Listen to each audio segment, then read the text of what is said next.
Well, I don't have my phone queued up this time, so I'm pulling it up right now. okay, We'll see. we'll have to wait and see. We'll see how they do today.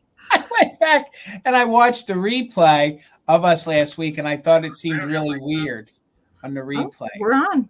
Oh, we're on? Yeah. My counter says 0. Now it says we got 35 people. So welcome, everybody. It's Wednesday. You know what that means. It means it's Fantastic Finds. The two people here on your screen is one, the only Amie of Enamor Amie, and I'm Jason of Mother Tucker's Antiques. How are you doing, Miss Amie? I'm good. You doing Been good? Busy already this week. It feels like it's already Wednesday, and it is. It is. It is. I think, at least I'll speak for myself. When we have a holiday on a Monday, it kind of...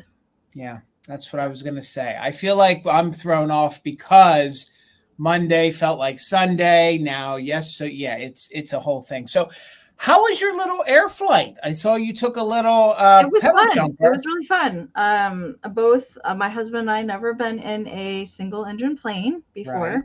But it was nice to be, because normally it takes us like over 2 hours to drive from here to Lake Michigan. Right. At the closest point. And in the plane, it takes 20 minutes. 20 minutes. Pretty fantastic. There's no traffic in the plane, is there? No. We have to fly over the lake because the Holland airport was super busy on Labor Day. Right.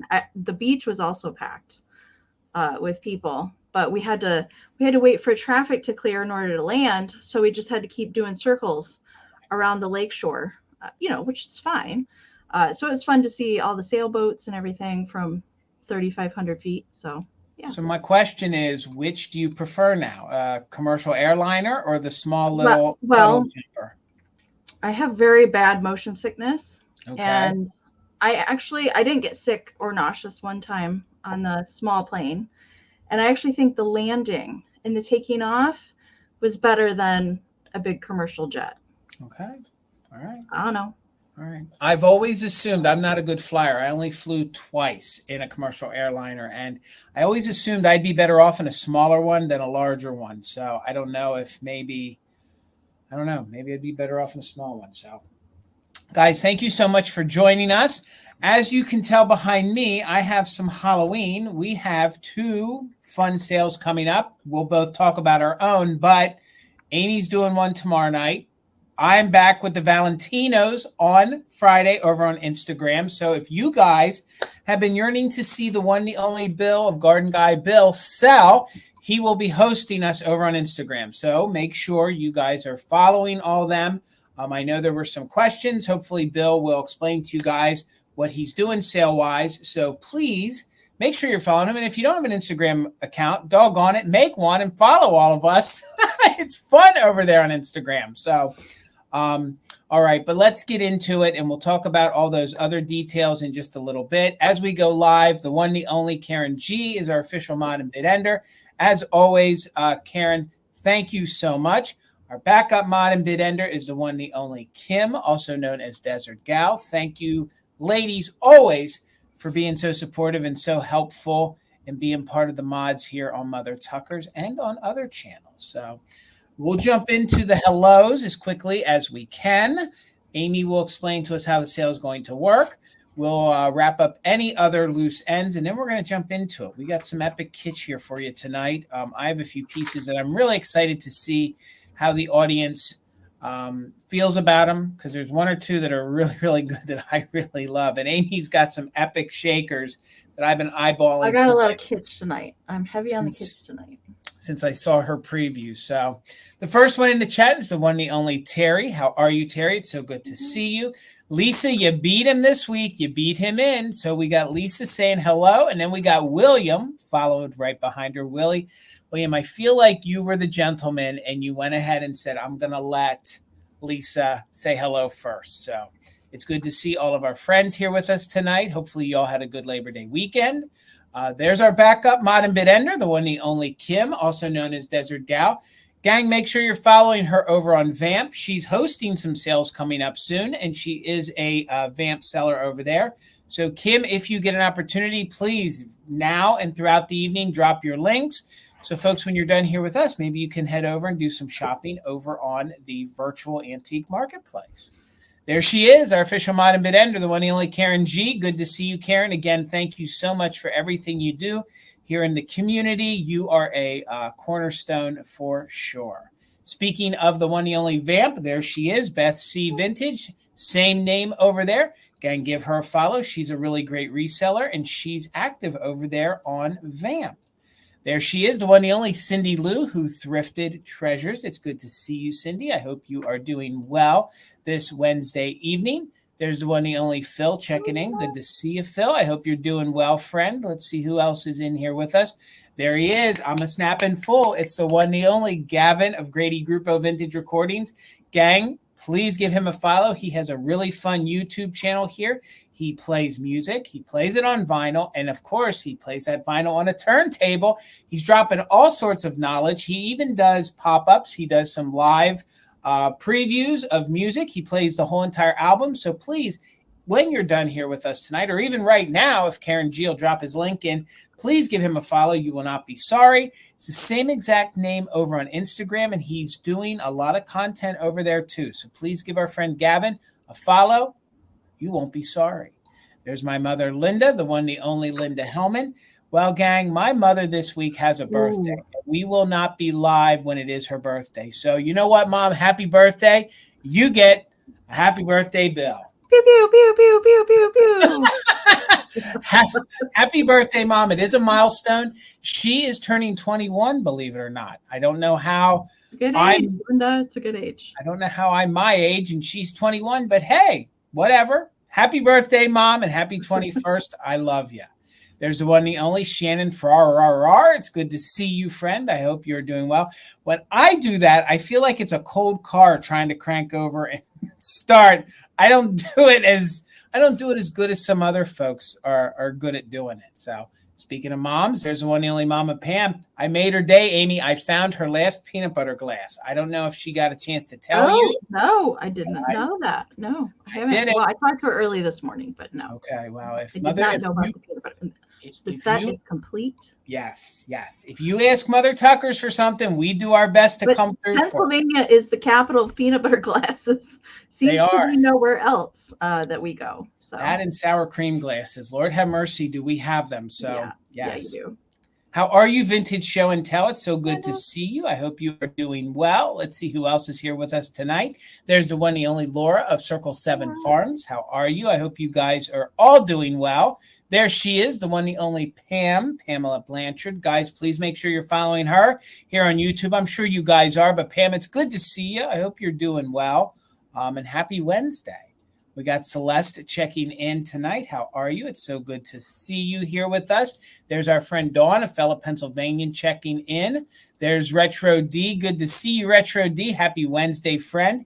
There's our friend Chris checking in from Colorado, also known as My Broom Closet. You got this, Chris. I hope you're having a great week. I've been thinking about you. Hello, Elaine. It's so good to see you. How are you all? I'm so happy all of our friends are coming out to see us tonight. We got KB here in the chat. Good to see you, KB. Who else is down here? There's our friend Tracy checking in. Artsy Fartsy. Good to see you, Tracy. Let's see. Oh, there's Heather of Antique Agenda. Gang, make sure you give her a follow and make sure you hit the notification bell. She has live sales on Sunday evenings. Oh, there's our friend Katie, also known as Vintage Treasure Girl. How are you, Katie? I hope you're doing well. Thank you for checking in with us. There's one I haven't seen for a long time, friend. It's good to see you. The only Don't You Know? Happy Wednesday. I hope you are doing well. I'm thinking of cheese curds right now for some reason. I'm thinking of cheese curds. So, Collector at Heart, good to see you. I hope you're doing well. There's our friend Jennifer coming over, the one, the only June Bug Vintage. Jennifer's actually going to help me when I sell a book later. She's going to identify some of the instruments in case I don't know what they are. So, Jennifer, hopefully you'll be able to help me out. I think I know what they are, but hopefully you'll be able to identify. Were you in band in high school? What? Were you in band? No. No?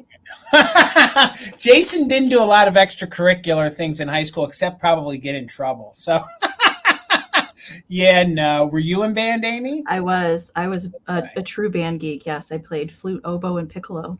Oh gosh, no. I mean, I then became the DJ and left other people be the musicians, and I played their music, but nope, I was not. Nope, I was too busy probably getting into trouble in my high school days than doing the right thing. So, kids, look where it gets you. We have Weirna checking in. Good to see you. Happy Wednesday. Who else is down here with us? Hello, everybody. There she is. Aloha. We have Sharon of Freddie Fines checking in. I hope you're doing good. Your house is looking good up there. I can't wait to see the video of the floors. Once the floors get in, everything's looking really great up there. I see a couple repeat names. I'm going as fast as I can here. There is the one, the only Kathy. Good to see you. Followed by Dawn Steelman. How are you? Your daughter got married. Okay, congratulations on August 17th. I hear you. I know. I used to be in the wedding business. That is definitely a very, very, very busy time. So, hello, Nancy. It's good to see you. I love the linen children's book I bought from you. Okay, so she loves it, Amy. Good, Nancy. I love those too. Those are my favorite kind. We love it. There's the one and only Debbie Gutierrez is checking in with us tonight. How are you, Debbie? So good to see you. We got Janine checking in. How are you, Janine? Hello, everybody. I cannot believe it's the middle of the week already. And Labor Day's over. So we're back down to the bottom with Don't You Know? Good to see you again. So, gang, again, as we go live, our official mod and bid ender is the one and only Karen G. Before Amy tells us how the sale is going to work, I want to thank her. She always creates our thumbnail and our background. I think she does a fantastic job. And thank goodness for my other half, Tina, because she loads in all the fantastic finds. If I had to do it, I would probably just be photocopying them and showing them. So tonight's fantastic find is sent in by the one and only Rosie B. So before we get into how the sale is going to work, now we are getting a little low in the queue. So please send us an email with some pictures. If you guys want to see us continue this fun thing called Fantastic Finds, we need your help. We need you to send us pictures of what you deem a fantastic find. So send those emails and share those shares, but send it to sharemyfindslive@gmail.com. Again, we need your name. If it's different from your YouTube name, we do need a brief description of what we're seeing so we have a jumping off point. So I'll probably pound that home again one more time at the end. So, Miss Amy, if you want to tell the folks how it's going to work here tonight, the floor is all yours. Sure thing. All right, so welcome you guys to Fantastic Finds. If it's your first time here, we're so glad that you joined us. Anybody that's watching in the Lurkers Lounge tonight, welcome. If anybody has questions as we go along, you're welcome to type any questions down into the chat. And we have a lot of helpful folks in the chat tonight that can certainly help you out if we can't answer your question during the sale.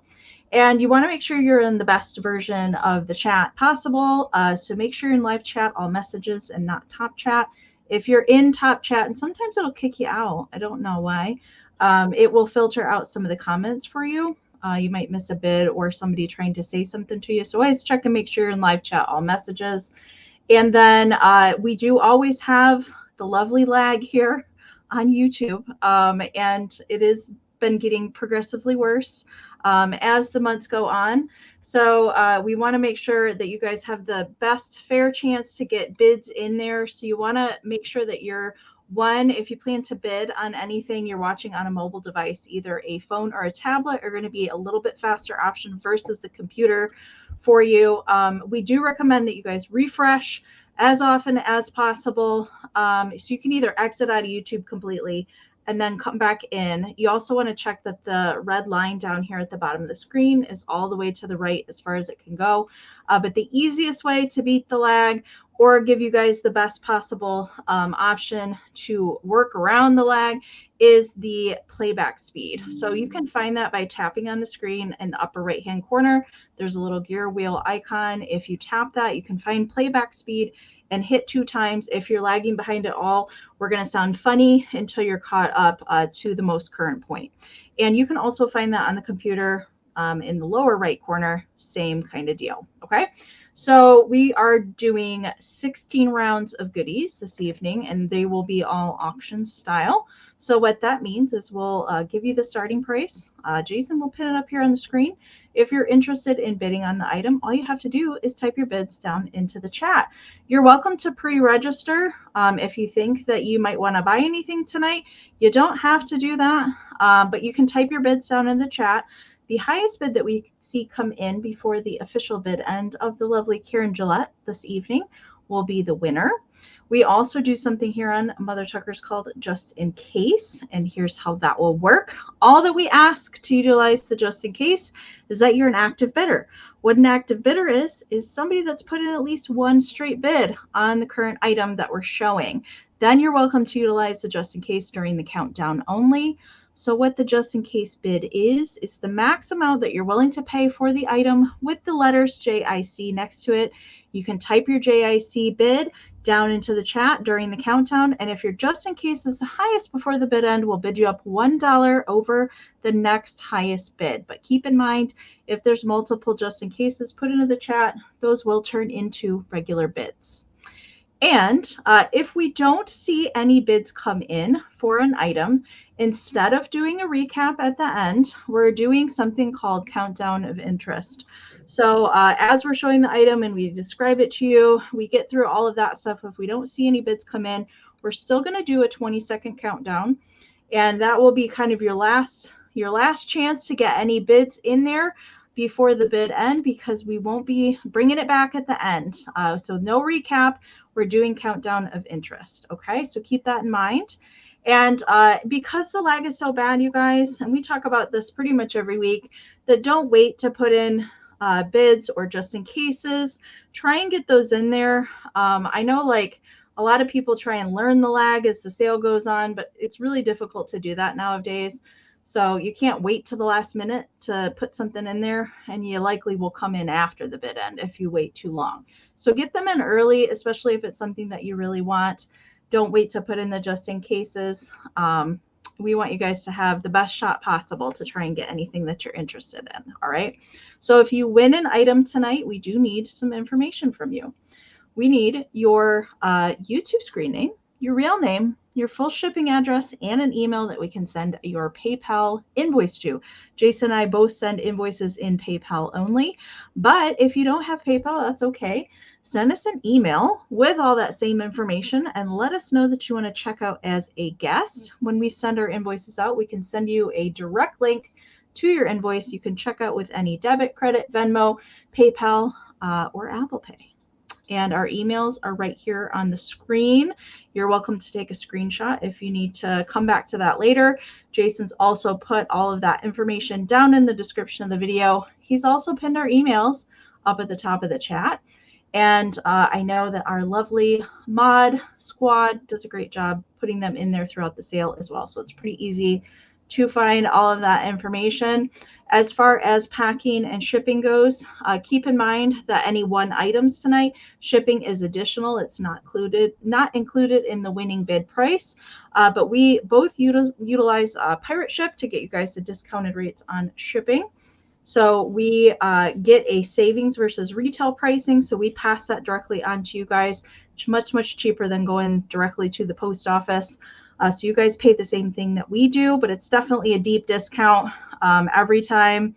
And I ship from Michigan. I do have a sale tomorrow night on my channel at 8 p.m. Eastern. It's all Halloween, vintage, antique, and a little handmade. So if you guys buy anything from me tonight, I'm happy to combine ship. If you come over there and buy anything from me tomorrow night, I will be doing all of my invoicing on Friday this week. So I will just send an email out to you when your invoice is out there sometime on Friday this week. All right. I ship out of Pennsylvania. Amie covered everything else for me. If you purchased from my Monday night sale, then you have an open box. And as long as I can combine it safely for you, I will do that. I also have a sale this Friday over on Instagram. So everything behind me will be available over on Instagram with the Valentinos. That'll be at 8 p.m. Eastern. So that means that my invoices, they usually go out on Saturday. So if you buy from me tonight or you come over to Instagram, I can still combine all that from all 3 sales this week.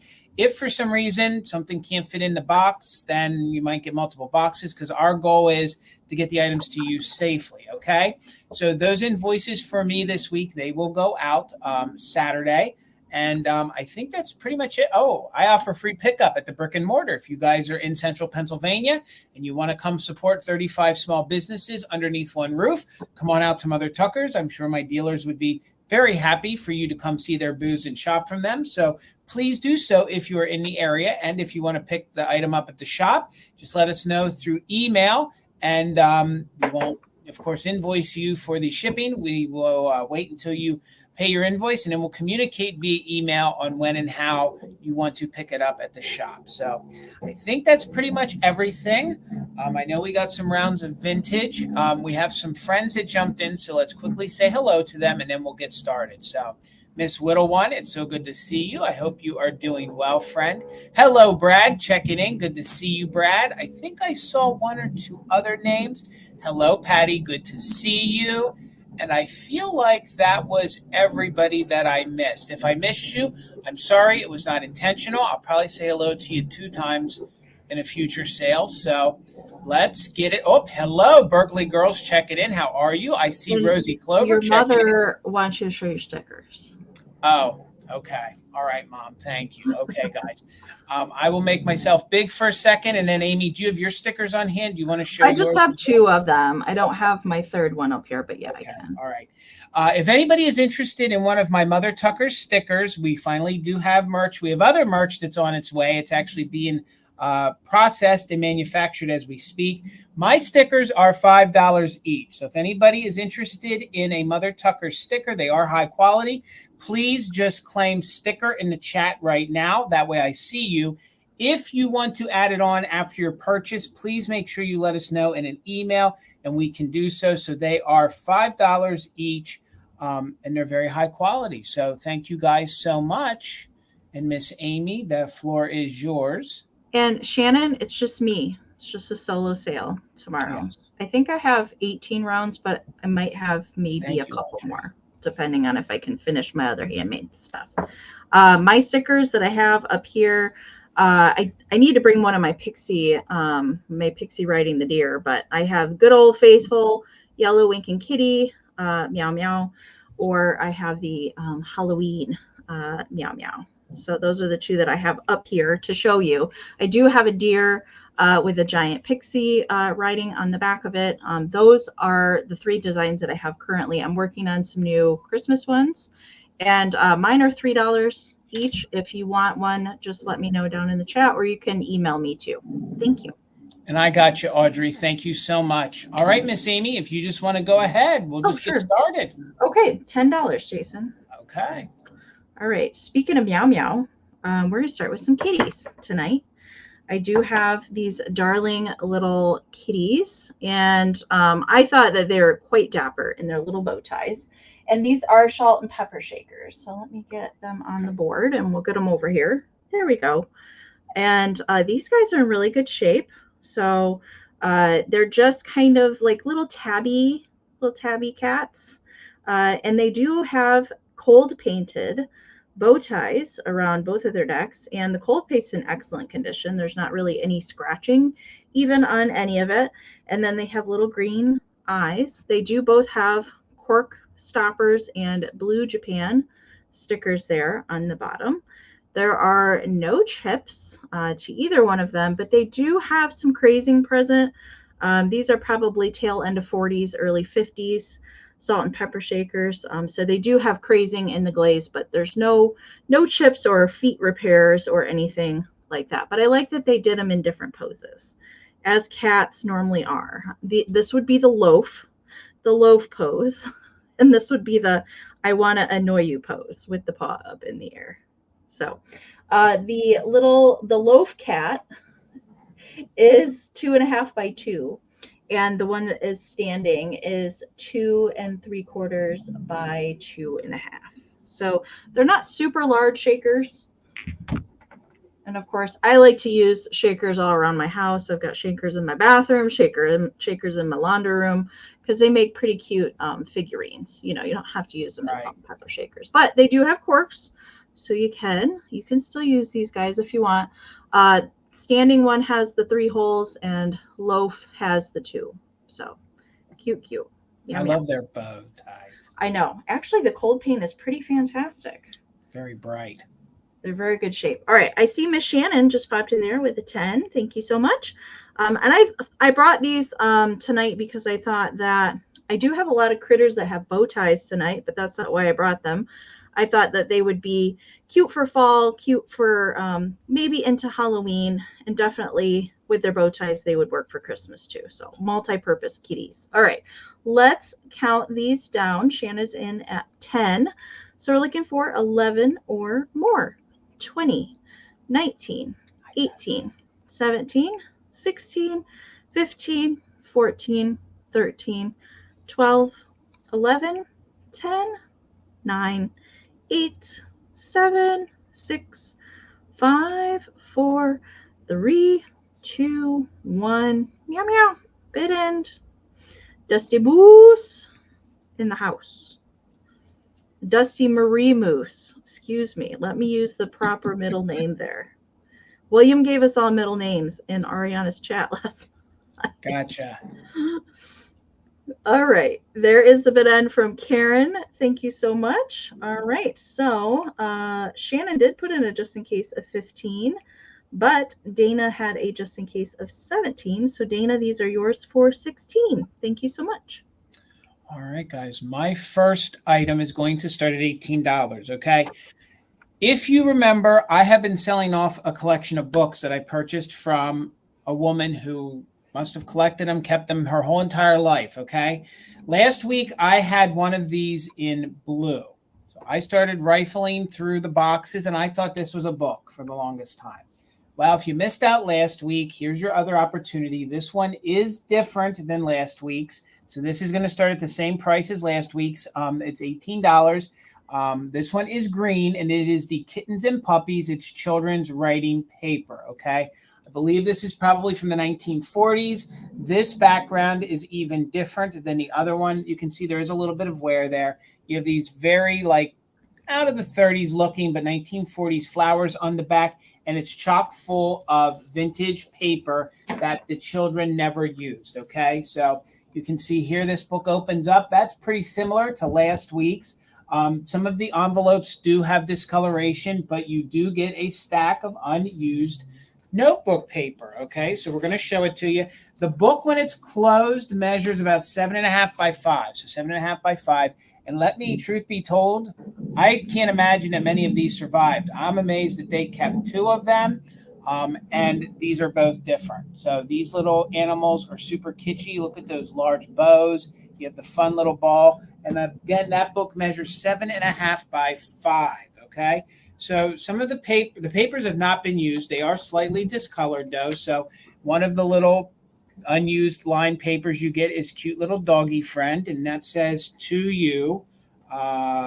Yeah, it says to you on there. Then some of these other ones are pretty epic. I have to imagine there's a bear one out there. So you have this fun, kitschy little bear. Really fun, just fun little notebook paper. Then you have the 2 little bears here on the vintage roller skates. And again, if you guys were here last week and you missed out, I actually was able to pull one out of my hat and have a second one for you guys. So there is the little bears. Then you have the little kitty cats. And then the rest of them will have to be a surprise for the owner. So again, this is child. This is meant for a child. This would have been, oh my God, some of these are really good. So this was meant for a child back in the day when you actually wrote letters to each other. So I have to imagine that if children didn't write letters to each other with this, it would have become probably scrap paper and probably long since thrown away. So let me put this back in here and I will show you again. It's $18, what I started last week's at. And then you can see you have this little folder and then you have those little pop outs. where the little animals are holding either the paper or the envelopes, okay? And they are the same little animals that are on the front. So you have little dog friend with the letter, and then you have the little group of them hanging out. So I don't see any interest. We'll do a countdown of interest, $18, if anyone's interested in this. I'm assuming it is from the 1940s. I could not find a manufacturer on it, although I will try to look again. And again, this is just a folder that is completely filled. I feel like I recognize those illustrations, but yeah, I do too. I feel like there's a book out there with those illustrations or something like. And the fact that this is still around still blows my mind. And I was certain that was the only one. And you know, when you look at the side of this and it's tucked in with a bunch of books in boxes, it looks like a book to the side. So there was no fooling. If I'd have had them both, I probably would have done a choice round last week. So, Nicole, you were the first one at 18. Katie, if you are interested, you'll have to put in a 19. I do see you're 21. Thank you so much. So let's start that countdown.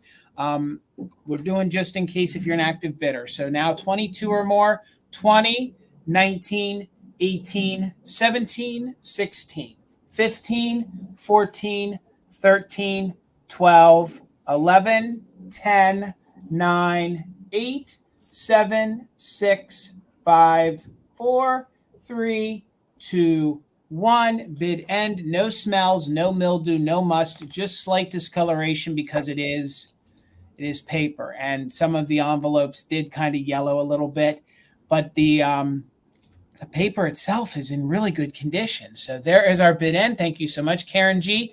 So we had Katie with a just in case of 26. We had Nicole, but Nicole got back in there before the bid end with a 27. Berkeley girl, your 28 did come in after the bid end. So congratulations, Nicole. It's coming to you. I think she got the one last week. So they're both yours. Thank you so much. All right. 14, Jason. All right. Okay.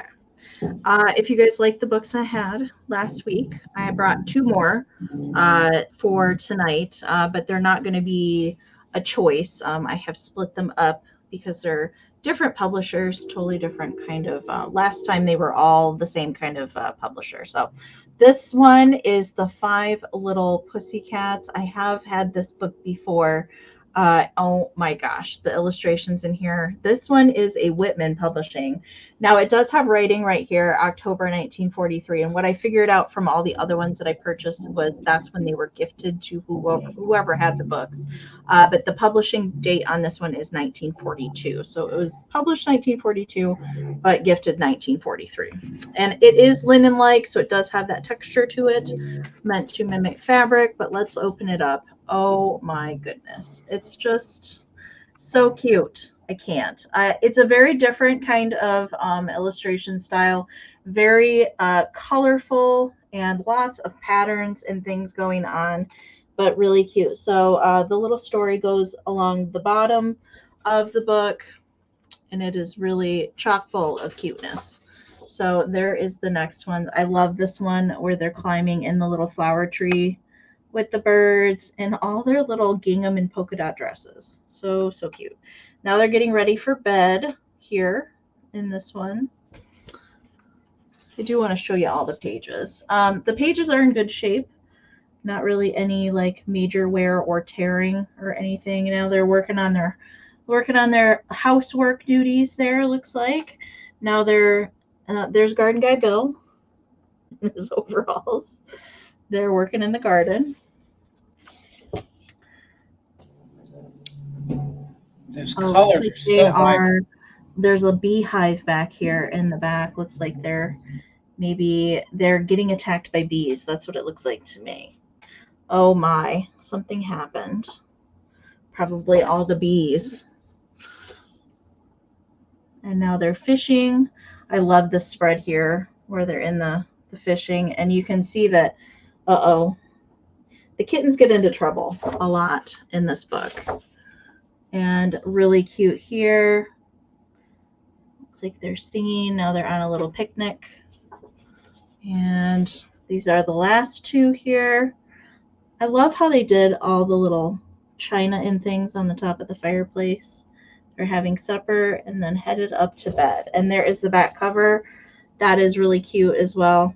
Something you could put in the back of a display, probably on the back of a shelf, have little kitty figurines. That's really cute. But there we go. Besides the writing in a few places on here, and there is a little discoloration right here on there, but the corners and the binding are really nice on it. It does measure 13 by 9.5. All right. So Melanie's in at 14. Thank you so much. So we are looking for 15 or more on the 1942 Five Little Pussycats. All right. 20, 19, 18, 17, 16, 15, 14, 13, 12, 11, 10, 9, 8, 7, 6, 5, 4, 3, 2, 1. Meow meow. Bid end.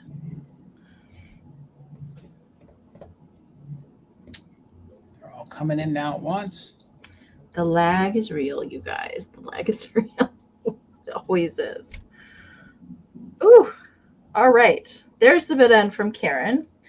All right. So Melanie had an 18.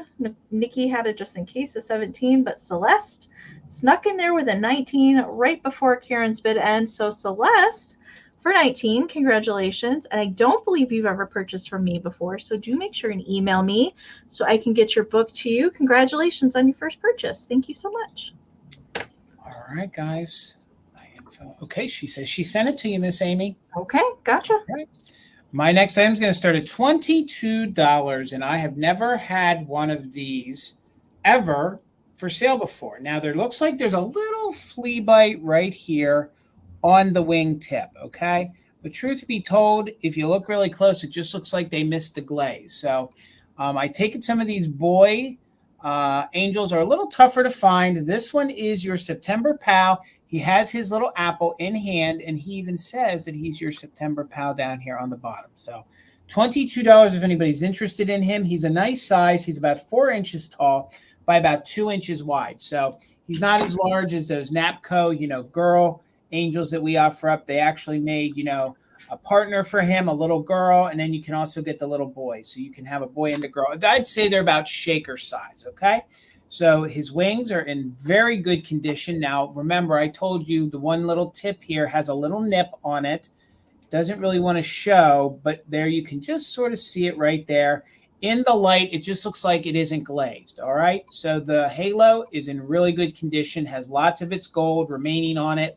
He has this fun little, like almost purple little belt on there. He almost looks like a superhero with his apple in his hand. And he says that he is a September pal. So there is a little number on the bottom and remnants of what I think would have been a Japan sticker. I don't know who manufactured these. Maybe Amie knows. Do you know who manufactured these little pals? Can you see that? What's it on the bottom? Does it have a number? September pal. And it does have a number on the bottom. I think it says 1600 on the bottom. I don't know. That's throwing me. I don't know. I've never seen the pals, the little angel pal. I found one or two online, and my goodness, I was surprised on how much they wanted for them, and none of them put a name. It's definitely not left in Napco Enesco. Yeah, I can tell you the top 3. It's not. Right. Because of the number on the bottom. And he's also fun. If you don't have a September birthday, he'd be great if you do like a back to school display. I know a lot of us try to, do something to bridge the summer displays between, the Halloween displays. And this would be a fun little addition to do as a back to school. So $22 if anybody's interested. I don't see any bids, so we will count it down as a countdown of interest. Again, if you guys just got here or you didn't know, we don't do a recap anymore, so we'll just count it down with a countdown of interest, and then it will just go away. So he is 22, has a little nip on the wing, nothing major, so let's count him down. 20, 19, 18, 17, 16, 15, 14, 13, 12, 11, 10, 9, 8, 7, 6, 5, 4, 3, 2, 1. Bid end. Janine looked him up and says that he's Napco. Okay. All right. Well, Cindy's got him at 22. And again, These are fun. I do know they made, a boy version and a little girl version. So it's going to go to Cindy Lou. Cindy, congratulations. September POW is coming to you for 22. Thank you so much. That's really interesting. I've never seen a Napco ceramic with a red number like that ever. So that's really weird. He must be like super rare or something because I've never seen that. Okay. 36, Jason. All right. We're going to do some more balancing here. Let me get them up on the board. Okay. I do have a lot of balancing things tonight, which I didn't really plan for. But I have a set of Pixies tonight, and you're going to get all three. I'm pretty sure that these guys have been together their entire life. So I didn't want to split them up and do choice. So you're going to get them all. So it's like $12 a piece, basically, for the Pixies. And I can tell you that this is made by Nesco. And there would have been actually a fourth Pixie in the set. But when I found these, the fourth one was not there. It was just the three. And I've never come across these particular Pixies in the wild before. And they're definitely on the smaller side as far as Pixie figurines. They are dark green. Philomena. I know that they're showing a little bit darker on screen, but yeah, they're like a hunter green with their suit, and then the accent color is gold. Okay, yeah. All right, so I'm going to show you each one individually. So we'll start with Mr. Mushroom Guy. He's real happy, just sitting crisscross applesauce up there on the little mushroom. Now there are some paint scratches. These guys are cold painted. The suits and any kind of gold on there is cold painted, but the rest of it, the faces and the mushroom, is fired on. But the suits do have a little bit of scratching going on there. And this one does have the foil sticker down there at the bottom. Mushroom Pixie is 3.5 inches tall. Okay, so like I said, they're not super large. Not super large, guys. All right, then the next one I'm calling Sitting. There he is. He is, he's taking his Pixie Senior photos. Last time we talked about this, I was supposed to dig out my senior photos because I literally have a photo in this pose, which is pretty funny. And he does have some scratching on his suit. Most of it is on here on the back side. Okay, there's no chipping or repairs on any of them either. Sitting Guy is 2.5 inches tall. And then the last one, he is watching a movie. I don't know, Snow White and the Seven Dwarfs, perhaps.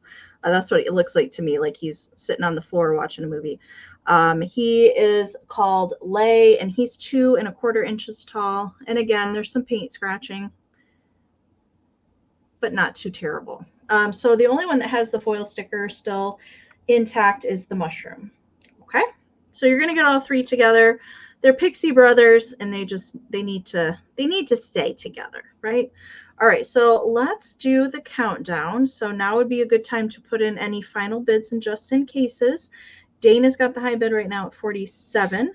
So we're looking for 48 or more on the set. 20, 19, 18, 17, 16, 15, 14, 13, 12, 11, 10, 9, 8, 7, 6, 5, 4, 3, 2, 1. Bid end. It's true, KB. It's true.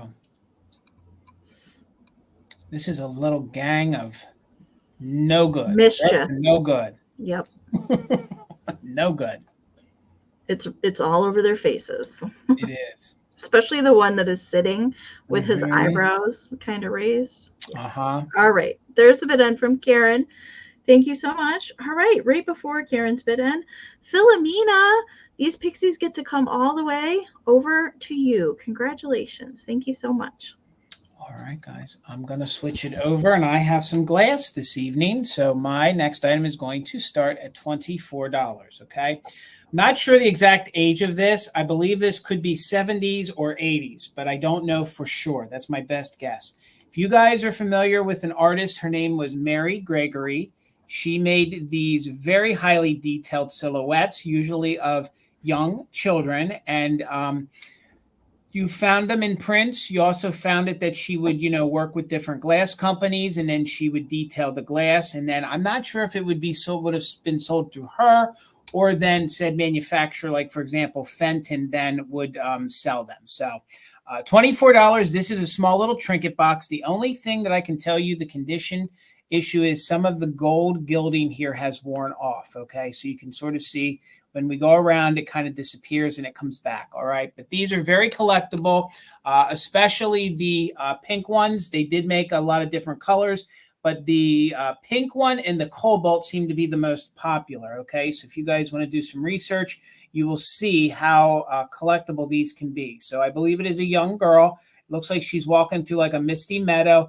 Then you can see the great details of even some birds off in the background. So the paint that Mary used has always been very thick and very three-dimensional, especially if you touch it and you feel it on glass pieces. So there's no chips or cracks, just a little bit of that gilding is missing. So it is a little trinket box. You could use it for whatever you would want to put in there. It is it's about 2 inches tall, 2 inches tall by about 2 3/4 inches wide. So that's how you open it. And then you can see that there it is in reverse. And again, I believe this is probably 70s or very early 1980s. And it is, the artist is Mary Gregory. I'm sure you guys have heard of her before. And you can see the great detail here on the side. You have these little like fruits. It's almost as if her painting almost mimics etched glass. So, and then here is the lid. And again, it's a gorgeous, gorgeous, very, very vibrant pink little dish. So 24, if anyone is interested. Let me just get in here real close. You can see there are no major scuffs or issues to the paint. Nothing really damage-wise that I can tell you. Sometimes, if people aren't careful, they do scratch into that. So, but again, it's a young little Victorian era child walking through a misty field, and then you can see there are some birds off to the side. So $24, this would be a great starter piece if you wanted to collect. Her prices can be pretty expensive, especially in the glass world. So let's do a countdown of interest. The bid is 24. It is a trinket box. There is a little bit of wear to the bottom, I think, from being slid across a countertop, but no chips, no cracks, and there's just a little bit of the gold that's missing, okay? But that is minimal, and there is one or two little inclusions, but no chips to the piece at all. Thank you so much, Nikki. So we're looking for 25. Let's go ahead and count it down. 20, 19, 18, 17, 16, 15, 14, 13, 12, 11, 10, 9, 8, 7, 6, 5, 4, 3, 2, 1. Bid end. Maybe I should have done that sooner. Now I feel like you can really see. And it's very, very detailed. Whatever style of paint she used, they are very, very thick. And they give a great 3D dimensional look and feel to the piece. So Nikki Moss, congratulations, Nikki. Hello, Sandra D. Nikki, it's coming to you for $24. Thank you so much. And hello, Miss Sandra D. Good to see you. All right, Amy. Okay. Trying to figure out. Let's do 16. Jeez. Okay. So this was something I found over the weekend. Okay. And I usually don't pick up Fisher Price kind of things, but I really liked her, and she does have some wear to her. Okay. But she's from 1941. There was an earlier version where the face is a little bit different. This is the 1941 version, and it is Fisher Price Toys. It's number 540, and her name is Granny Duck. Now she was meant to be like a little storage, like a little wagon, if you will, not just a typical roll around pull toy, but you could actually store things in her, put other toys in there. And originally when I found her, she did not have a bottom any longer. It would have been a red piece of wood that would have been on the inside, very similar to this on the inside. So I did replace it with some heavier cardboard, and I just put some red felt. Neither one are like adhered in there. So if you want to, you can take that out. If you have somebody that could replace the wood, it would be super easy to do. But her paper decal, there is some wear to it and some spots. Look, she's even got her little pocketbook that she is carrying with her in her wing. I love the flower details. Now you can position the head. You can kind of rotate it to kind of pose it in a different way if you want to. This side, I think, has a little bit more wear to it than the other side does. It does have wooden wheels. So there is wear to, you can see that there's like kind of crackling to the paper on this side. And then there is a little bit missing on that side of the head. But otherwise, I think she's really nice condition. Now she does roll nice, it's got metal wheel car things. I don't know what those are called. But they were casters. You mean the little casters, Amie? Okay. Yeah. So it rolls just fine. Of course, there is some wear to the paint on the wheels as well. But I thought she was cute that you could store, I don't know, baby dolls or rattles or greeting cards or make a little flower arrangement there in the back. I thought she was cute. I couldn't leave her behind. Her face got me. Really, really cute. And the older version of her is worth hundreds of dollars. I do know that for a fact. My mom used to collect Fisher-Price toys back in the day. She has a very large collection of them. But this one is the 1941 version.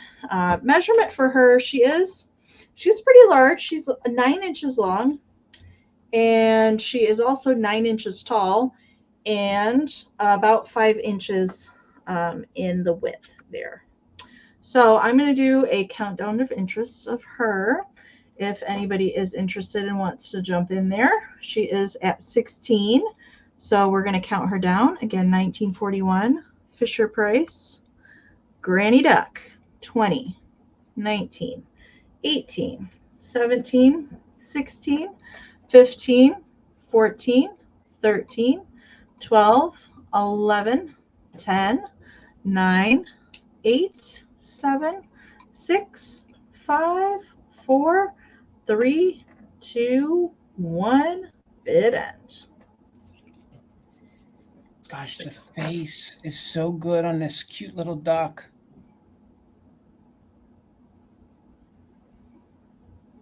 All right, there's the bid end. Thank you guys so much.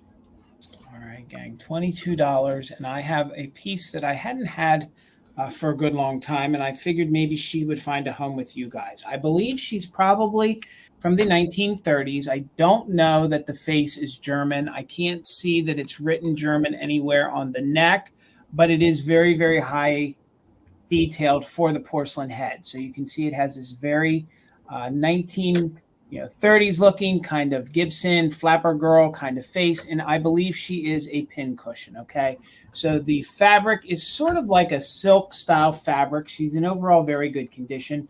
$22 if anyone is interested in her, but I'm just surprised that she stood the test of time. So you can tell that she has like this little bonnet that they did attach to the top of her porcelain head. There's no chips or cracks at all to the porcelain face. And then the body is in very, very good vintage condition. There is a little bit of fading, but again, I believe she was supposed to be used as a pin cushion. So, or she could just be a fun little doll if that's what you wanted to use her for. So she measures about 8 inches tall. And again, I'm not sure where the face came from. I do believe, though, with the high quality, it could be a German face. You can see some of the stuffing is working its way out a little bit. And I didn't really want to tear any of the seam up here to try to see any more of it. But again, it's very highly detailed. Look at those eyelashes. She is a blonde. She's in superb condition. And I thought she's really fun and different. If you know somebody who is a sewer, maybe this would make a great Christmas gift. Maybe you do a little section of these style dolls. Maybe you collect pin cushions. But I don't really believe she was ever used. And if she was used, it was just like once or twice, because I do believe you might have one or two little holes right there. Okay, so she's also fun. Thank you so much, Smalls. This would be good if you wanted to maybe adorn her with a little brooch or two. Maybe you want to repurpose her. Maybe you want to jazz her up a little bit. You can see where the ribbon is tied in the back. I wasn't sure if that was supposed to remain in the back or maybe in the front, I left it the way I found it. So you can see she has these fun little pleats right here. I guess you'd call those pleats, but the fun detailed here to kind of show the difference between her feet and then into her legs. So she does measure, again, 8 inches tall. There's no weird smells. I can't say there's any major stains. There's just discoloration to the age of the material. And I do believe that the material is a, goodness gracious, I don't know that I want to say it's a silk, but I don't know that it's necessarily a cotton. Some sort of satin. Yeah, it is. It definitely, Amy, you're right. It is definitely like a satin. So it could have held up to, you know, being used as a pin cushion. So let me just show you the head, and then we're going to do a countdown in case you guys, that helps determine if you think it's German or if it's some other kind of port made, you know, in another country, although it's very detailed. So, all right, Smalls, thank you so much. I see you're 22. So we are looking for 23 or more. Let's count her down from 20, 19, 18, 17, 16, 15, 14, 13, 12, 11, 10, 9, 8, 7, 6, 5, 4, 3, 2, 1. Bid end. You can feel in here, I didn't say, they did kind of separate it. So in the right element, you could tilt the legs to have her sit if you wanted to. So thank you, Miss Little One. I see you're 23. Smalls came in with a just in case of 26 right before Karen's bid end. So Smalls, congratulations. She's coming to you for $24. Thank you both, ladies. Thank you so much. All right, Miss Amy. 34, Jason. All right. Okay. A couple weeks ago, I had a set of Bisque babies in their box, and I have another one tonight. They both did come from the Northern Ohio Doll and Bear Show. I have not done that video yet. I still have a couple more to do ahead of that one. But these are made in Japan, and these are larger size Bisque dolls. They are jointed at the arms and fully clothed, and they're all in here. Now, I will say that the lid of the box is pretty good, just minimal wear to it. It's the underbox that the corners have split on. All right, so I'm going to be very careful holding these, but I'm going to take them out one by one and show them to you anyway, but I did want to show you that they're all in there and how they are supposed to be. Okay, so these are larger. They do measure 4 inches tall. 4 inches tall for the babies. All right. And they do coordinate with the pictures that are on the box. And they have a mixture of gold and silver hair. So there's the size. So they're a little bit larger. And all of their clothing are made out of this really pretty kind of silky ribbon. And then they have little gross grain skirts on and painted little socks. And their arms are jointed with string here on the side. There, we turn it to the back. And that's the first one. She's got gold hair. The next one has got silver hair. There she is. And her pink socks. So they're all different colored and all different colored hair. We'll turn her to the back. And they do have these little made in Japan little tags sewn on all of their little skirts. The next one here is the one in the middle. She's got gold hair and she's got a little yellow outfit and blue socks on. We'll turn her to the back. Here we go. These are very well made. They're very fancy. You know, typically they have the clothes that are painted on them. That they all have these little stitched outfits on is pretty fantastic. I love the silver and gold hair. I like these on any kind of the Bisque dolls. She's all in yellows. She's ready for fall.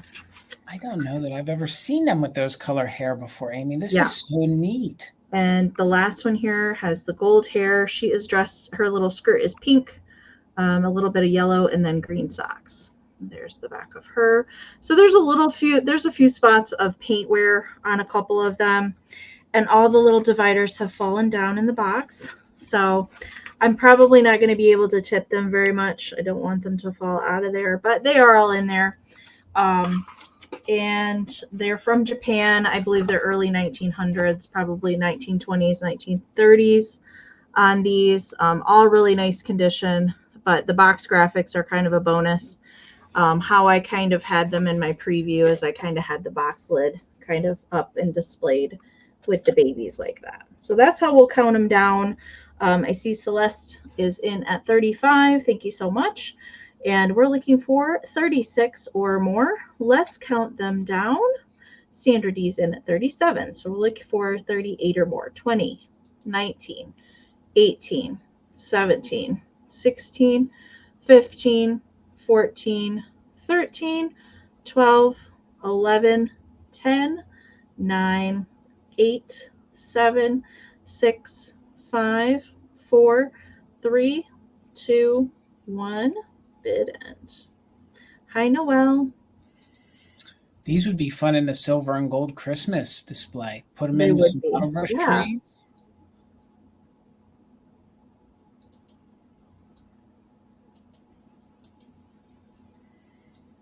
All right, there's the bid end from Karen. Thank you so much. All right, so action at the end.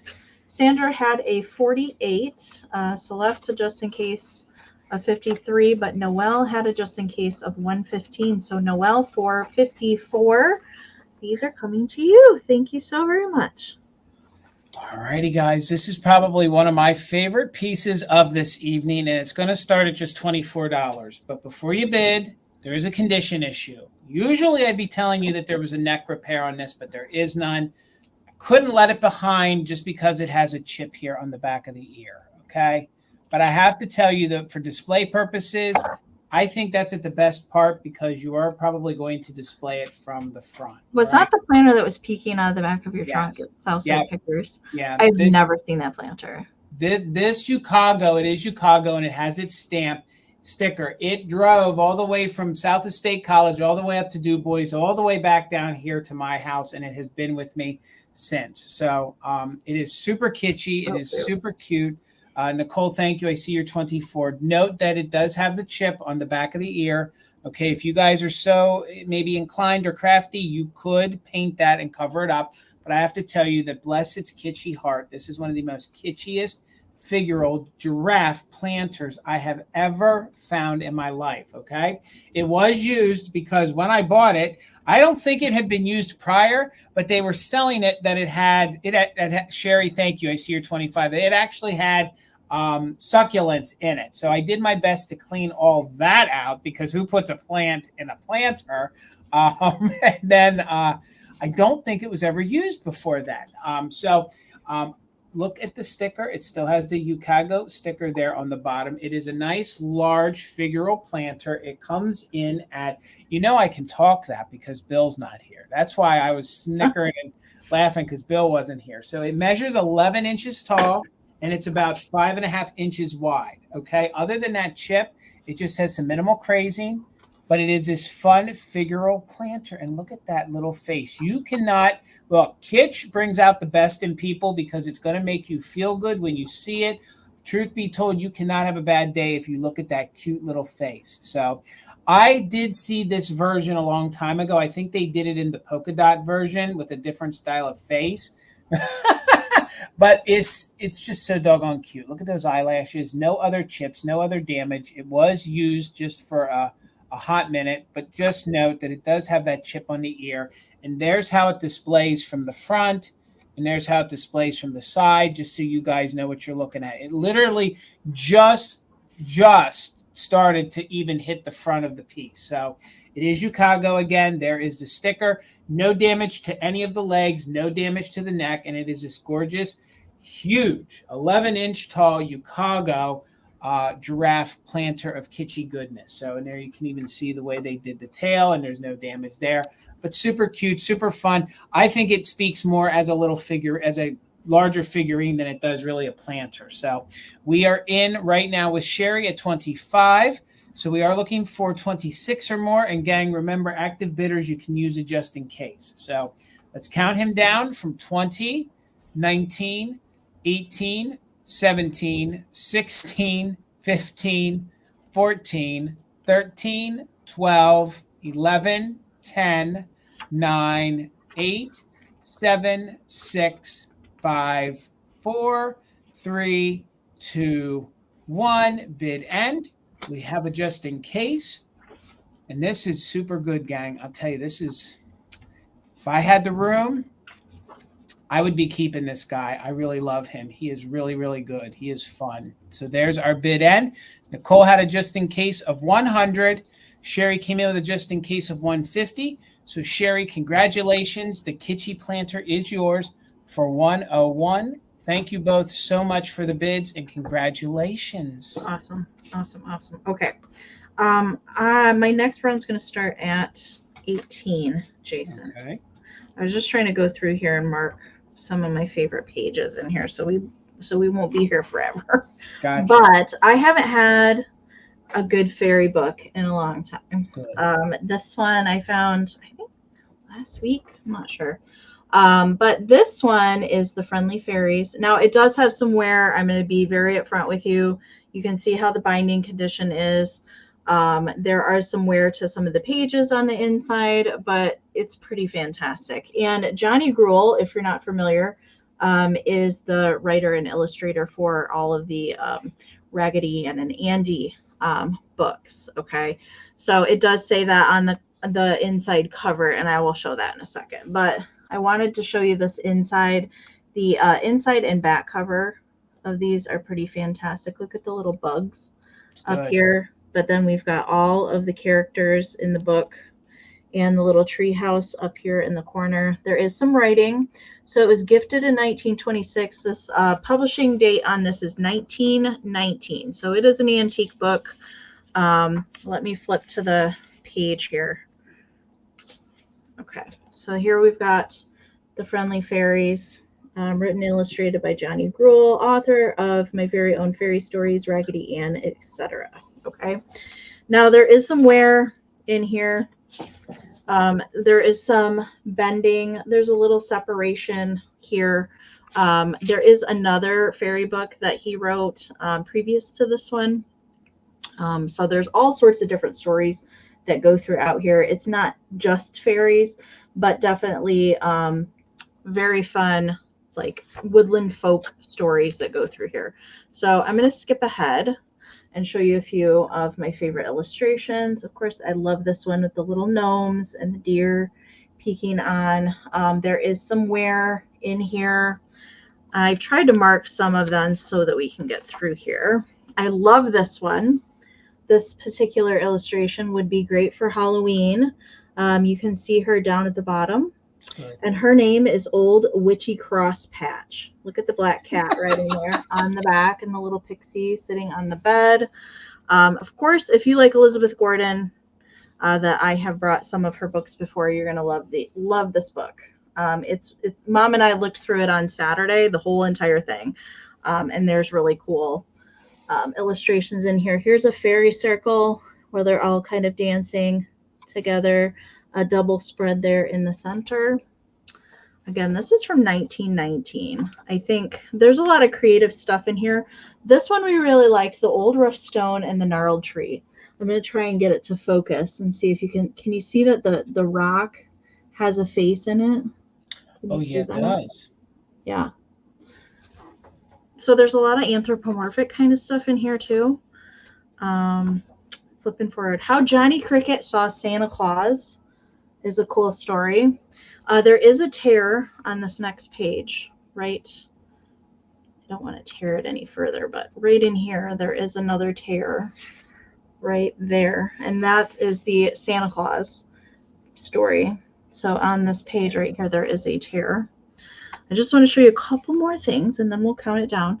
Little thumbkins. Look at him under the mushroom and the ladybugs. It's adorable. Super cute. And speaking of anthropomorphic, this was a really funny story that we read this one. Look at all the anthropomorphic, the teapot, the shaker, the wishbone, and the pot holder. Yeah, very cool. And that's an interesting story. I'm not going to spoil it for you, but it doesn't have the greatest ending. That story doesn't. A lot of those earlier stories did. Best, Jason. God. Oh, the poor wishbones broke. Broke the poor guy. God. Poor guy. Buddy. I know. All right, here's some more Here's some more wear to the pages down here at the bottom. Definitely, I think somebody really loved this book and read it quite frequently. There's the last page. There's the ending with the little gnomies on the beach. And it actually, back here on the last cover page here, it says it lists the other book, the other fairy folk book, but then it also lists all the Elizabeth Gordon books, which I think is, hey, if you, and it even says, if you like Friendly Fairies, try and read all of these other ones. You'll probably like them. And I really like the spread here in the back with all of the fairies and the mushrooms. It's different than the front. And there's the back cover. Okay, so I see Sandra's in at 20. Thank you so much. So we're looking for 21 or more. I'm going to count it down. Sorry, you guys. I do like to show you like as much condition but there's a lot of cool stuff in here that I didn't show you either. So, all right, Sherry's in at 21. So we're looking for 22 or more. I'm going to do the countdown. 20, 19, 18, 17, 16, 15, 14, 13, 12, 11, 10, 9, 8, 7, 6, 5, 4, 3, 2, 1. Bid end. Brooke, that is a good idea. I like that. This is definitely a different book. I don't find these. Gosh knows I try to look for them. I don't seem to find them. Whoops. All right. There's the bid end from Karen. Thank you so much. Sandra, your just in case did come in after the bid end. All right. So Sherry had a just in case of 45, but MJ put in a just in case of 46 right before the bid end. So MJ, congratulations at 46. It is coming to you. Thank you so much. All right, and gang, I'm trying to highlight them as I see them, but my chat's moving a little weird tonight. So when I seem to click on it, it jumps on me. So, all right, guys, $18 choice. And if anything, I brought this to show the difference between glass over probably 70 years, let's say, okay? I do know that a lot of folks do love the hand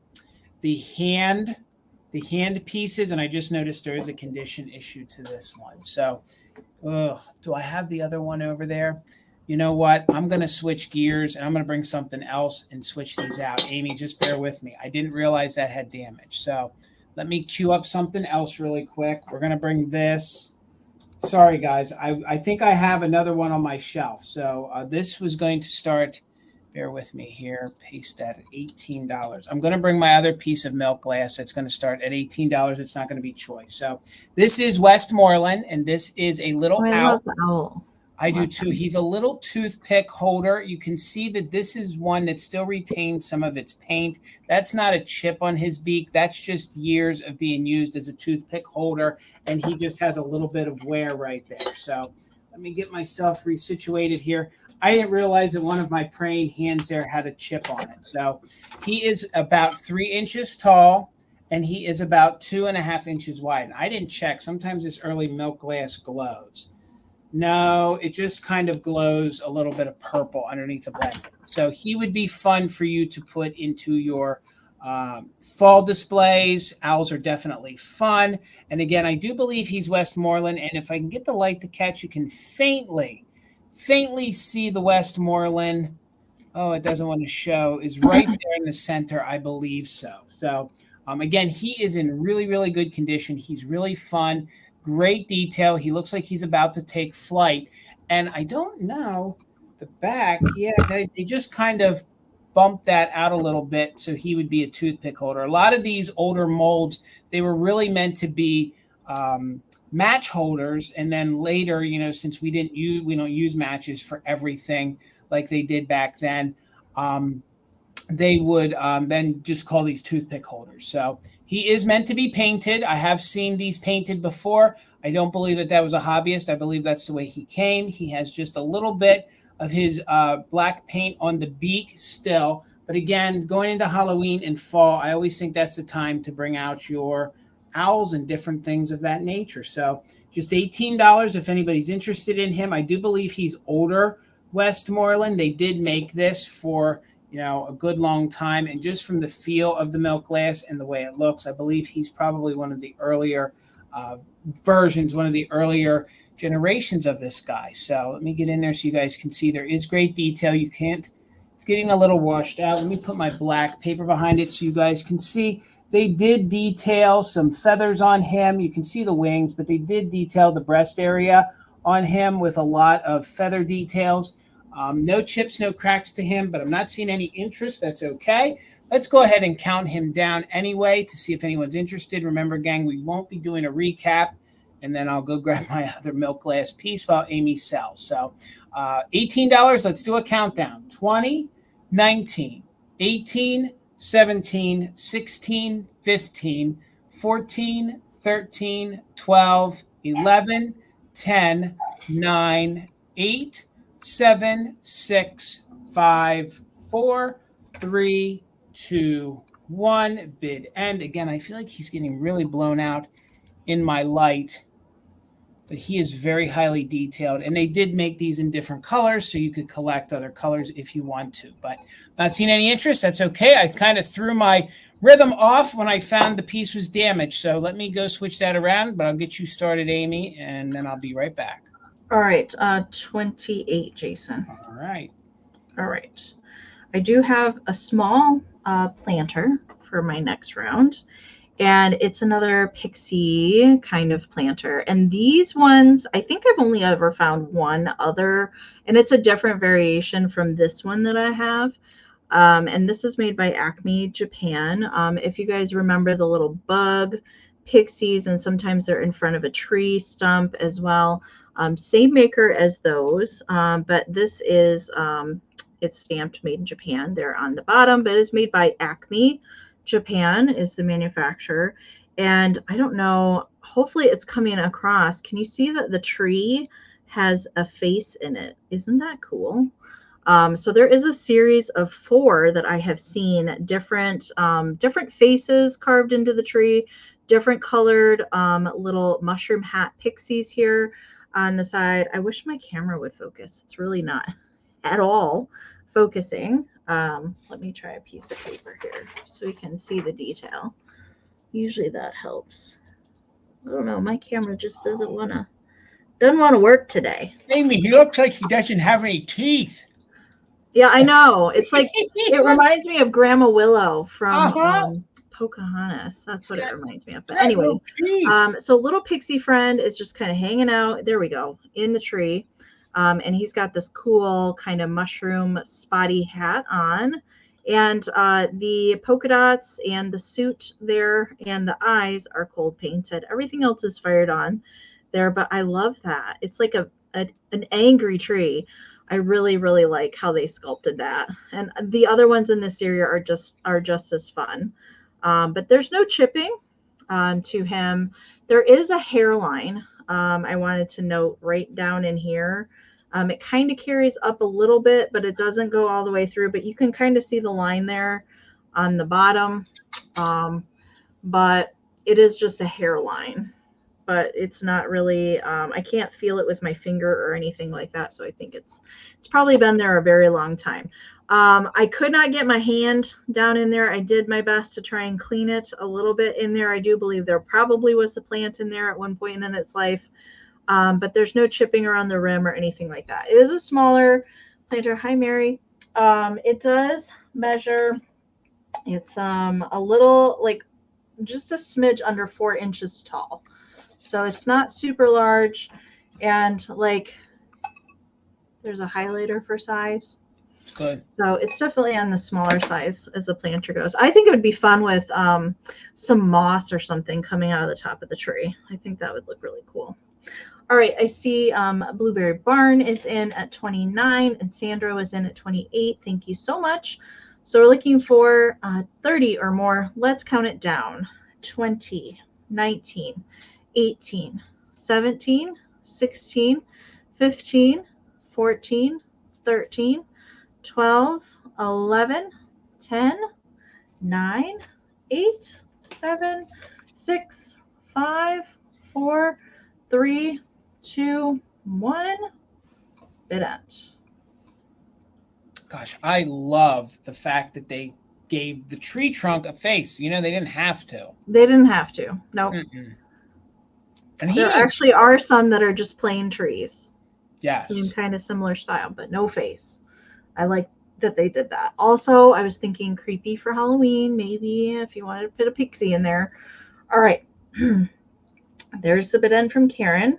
So Erin put in a just in case of 40, but Sandra put in a just in case of 44.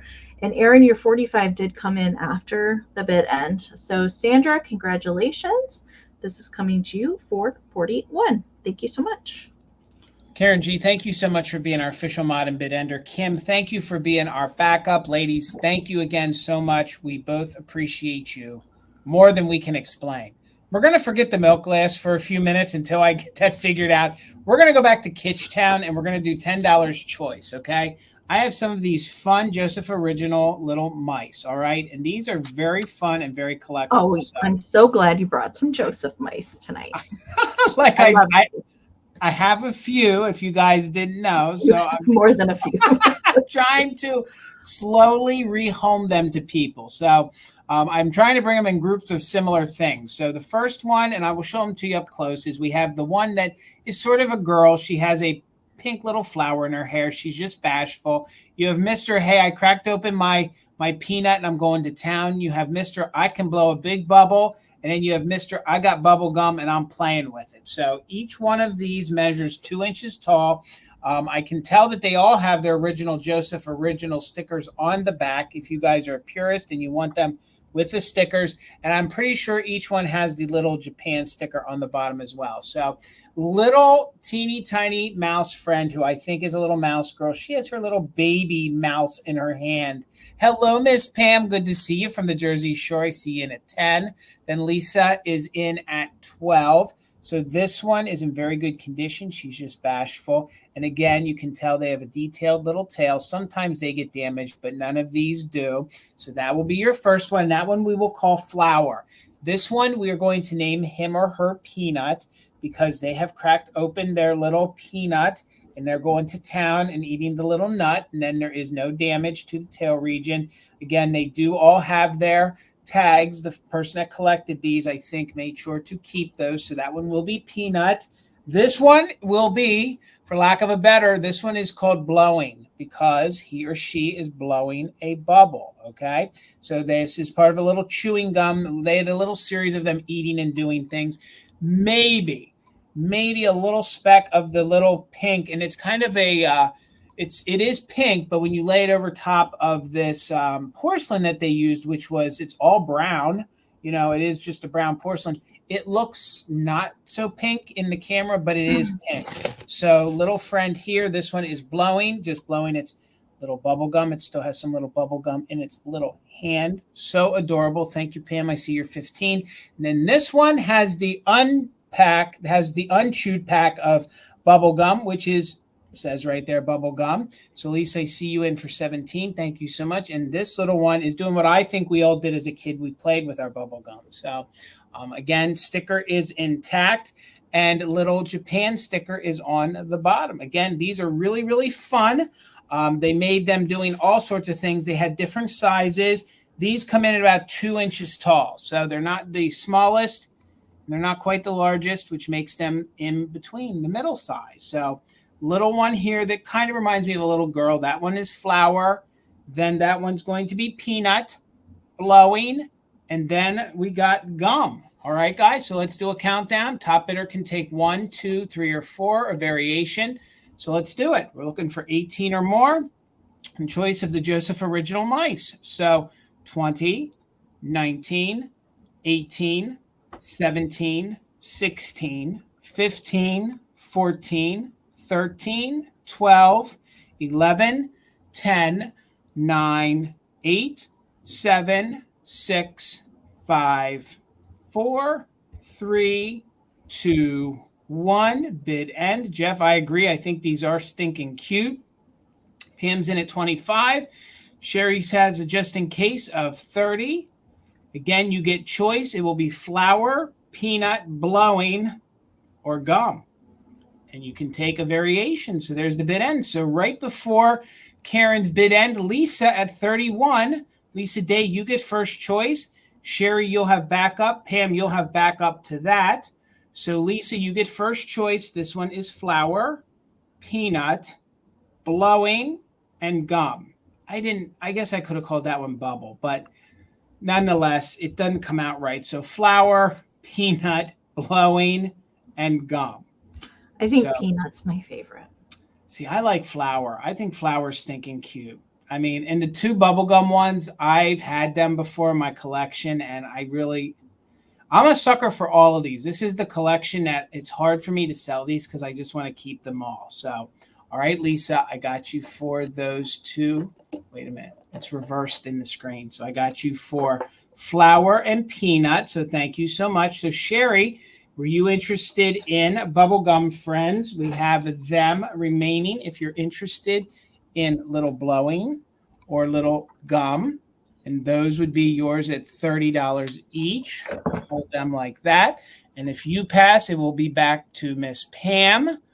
But we will wait to hear. Okay, you want bubble blower, please. All right, got you for bubble blower. Thank you, Sherry. He or she is yours. So Pam, let me know if you wanted chewing gum. You could have chewing gum at $25. If you pass, it'll go back to Dana. And I think that was it. Yes. So we'll just wait to hear if Pam is interested in gum. You could have gum if you're interested in that. And then it will go back to Dana at 20. And I can watch the chat. Pam, you will take the chewing gum. You got it. Thank you so much. Thank you, ladies. All righty. Thank you. All right. I didn't plan to have so many higher start things tonight, but I guess it is what it is. It's just what I picked out. 38, Jason. All right. You got it. Now, this guy has to be one of my favorite things that I have found. Oh, he's good. Most of the year this year. And he's awesome. I just love him. He just makes you smile when you look at him. He is a harder to find bank. He is a bank. Okay. And he's made by Kelvin Exclusives, which is not really a name that I say super often. It is a Canada company. That's probably why there's not a whole lot of them flying around here in the States. But he is fired on glaze, except for his bow tie. The red and white polka dot bow tie that we see on a lot of other ceramic manufacturers is typically cold paint, and it is really good shape on the cold paint though. Very, like, I can't, maybe here on the corner there's a tiny little scratch of wear on it, but really good shape otherwise. There is crazing present. And there are some larger craze lines that kind of go around here in the backside, but like they're not even really that super visible. There is some crazing in the white ceramic at the bottom, but he is the Tweety bank. Now I will say that there is no stopper present there on the bottom. There would have been a Kelvin's exclusive foil sticker somewhere on the bottom. That is no longer there. There's no chips, no repairs on him. He's just dancing it up and having a good old time. He's a swinging bird. Really, really nice condition. There's the backside. So large coin slot there at the top. Of course, you could, I think it would be fun if you found some longer blue feathers and kind of stuck them out of the hole of the bank. Then he could have a really fancy hairdo, dancing it up there. But look at those lashes. This guy's I love everything about him, how he's painted and everything like that. So measurement for him, he is 7 inches tall. So he's a pretty large one as far as birds go, and would go great with the Lefton bluebirds, of course. I do think he's a bluebird or some sort of blue jay maybe, but I think he's definitely a bluebird. And he's about 4.5 inches wide with his little tail feathers shaken out there to the side. But otherwise, he's just fantastic. I love him so much. All right, I see Miss Shannon and Blueberry Barn are both in. He's voguing. Yes, he is. Vogue. It's Madonna bird. Okay. Let's count him down and keep it moving. We're looking for 41 or more.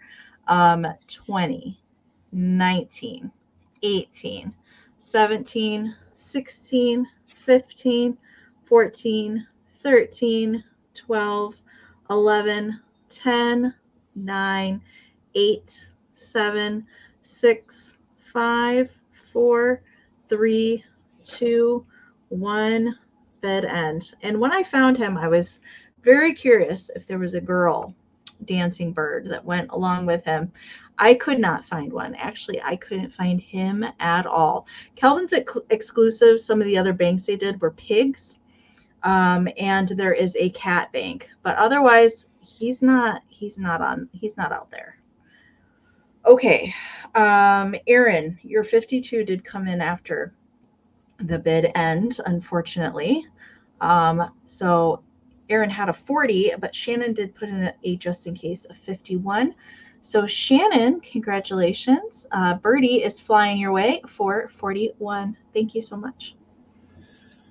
Guys, now might be a good time to do a little refresh. If you guys haven't refreshed, Amy's got some epic long neck shakers coming up. So guys, you might want to refresh. Make sure you are hitting that gear wheel, making sure it's 2 times. Make sure that cursor is all the way over to the right. If you have to exit out, take a breather, come back in. We don't want you guys to miss out on some of this vintage because a lot of the bids are coming in after the bid end. So I don't know. I guess it's a PSA. Now would be a great time for everyone to refresh. Do the gear wheel. Do the gear wheel. Yes, do that gear wheel. Let's all refresh so we're good to go because we're about halfway through this sale. So doggone it. I was going to try to show the difference in milk glass, but the milk glass guides were not on my side because I had 2 original ones with Rings of Fire. Both had substantial chips. So this will not be choice. This will just be $18. And I have the one from the late 70s by Westmoreland. Okay. So this one is in good shape with no condition issues. This is the open hands. It's not the praying hands, but these are very collectible. A lot of folks come in my store looking for these as gifts. I like the double hand. Usually it's just the single. This was a very, you know how we see some of the milk glass of the kitty cat plates and stuff. This pattern was a very popular Victorian pattern, and they made a lot. And I have one that I can show you. It is an original milk glass. This is, antique milk glass, but then they brought the mold back because it was such a popular mold.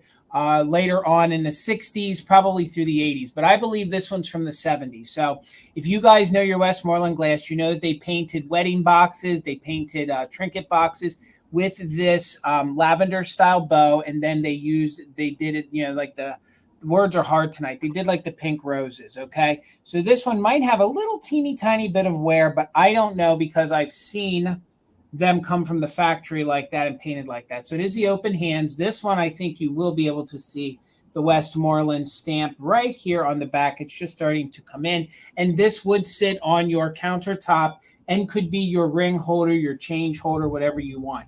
I was in the middle of saying that a lot of folks come in my store this time of the year because they like to take these and gift these to people, make little baskets out of them. So they'll put little gifts in this middle here. Then they'll use that paper that folks do and tie up and do a whole thing. So this is really meaningful with the hands opened.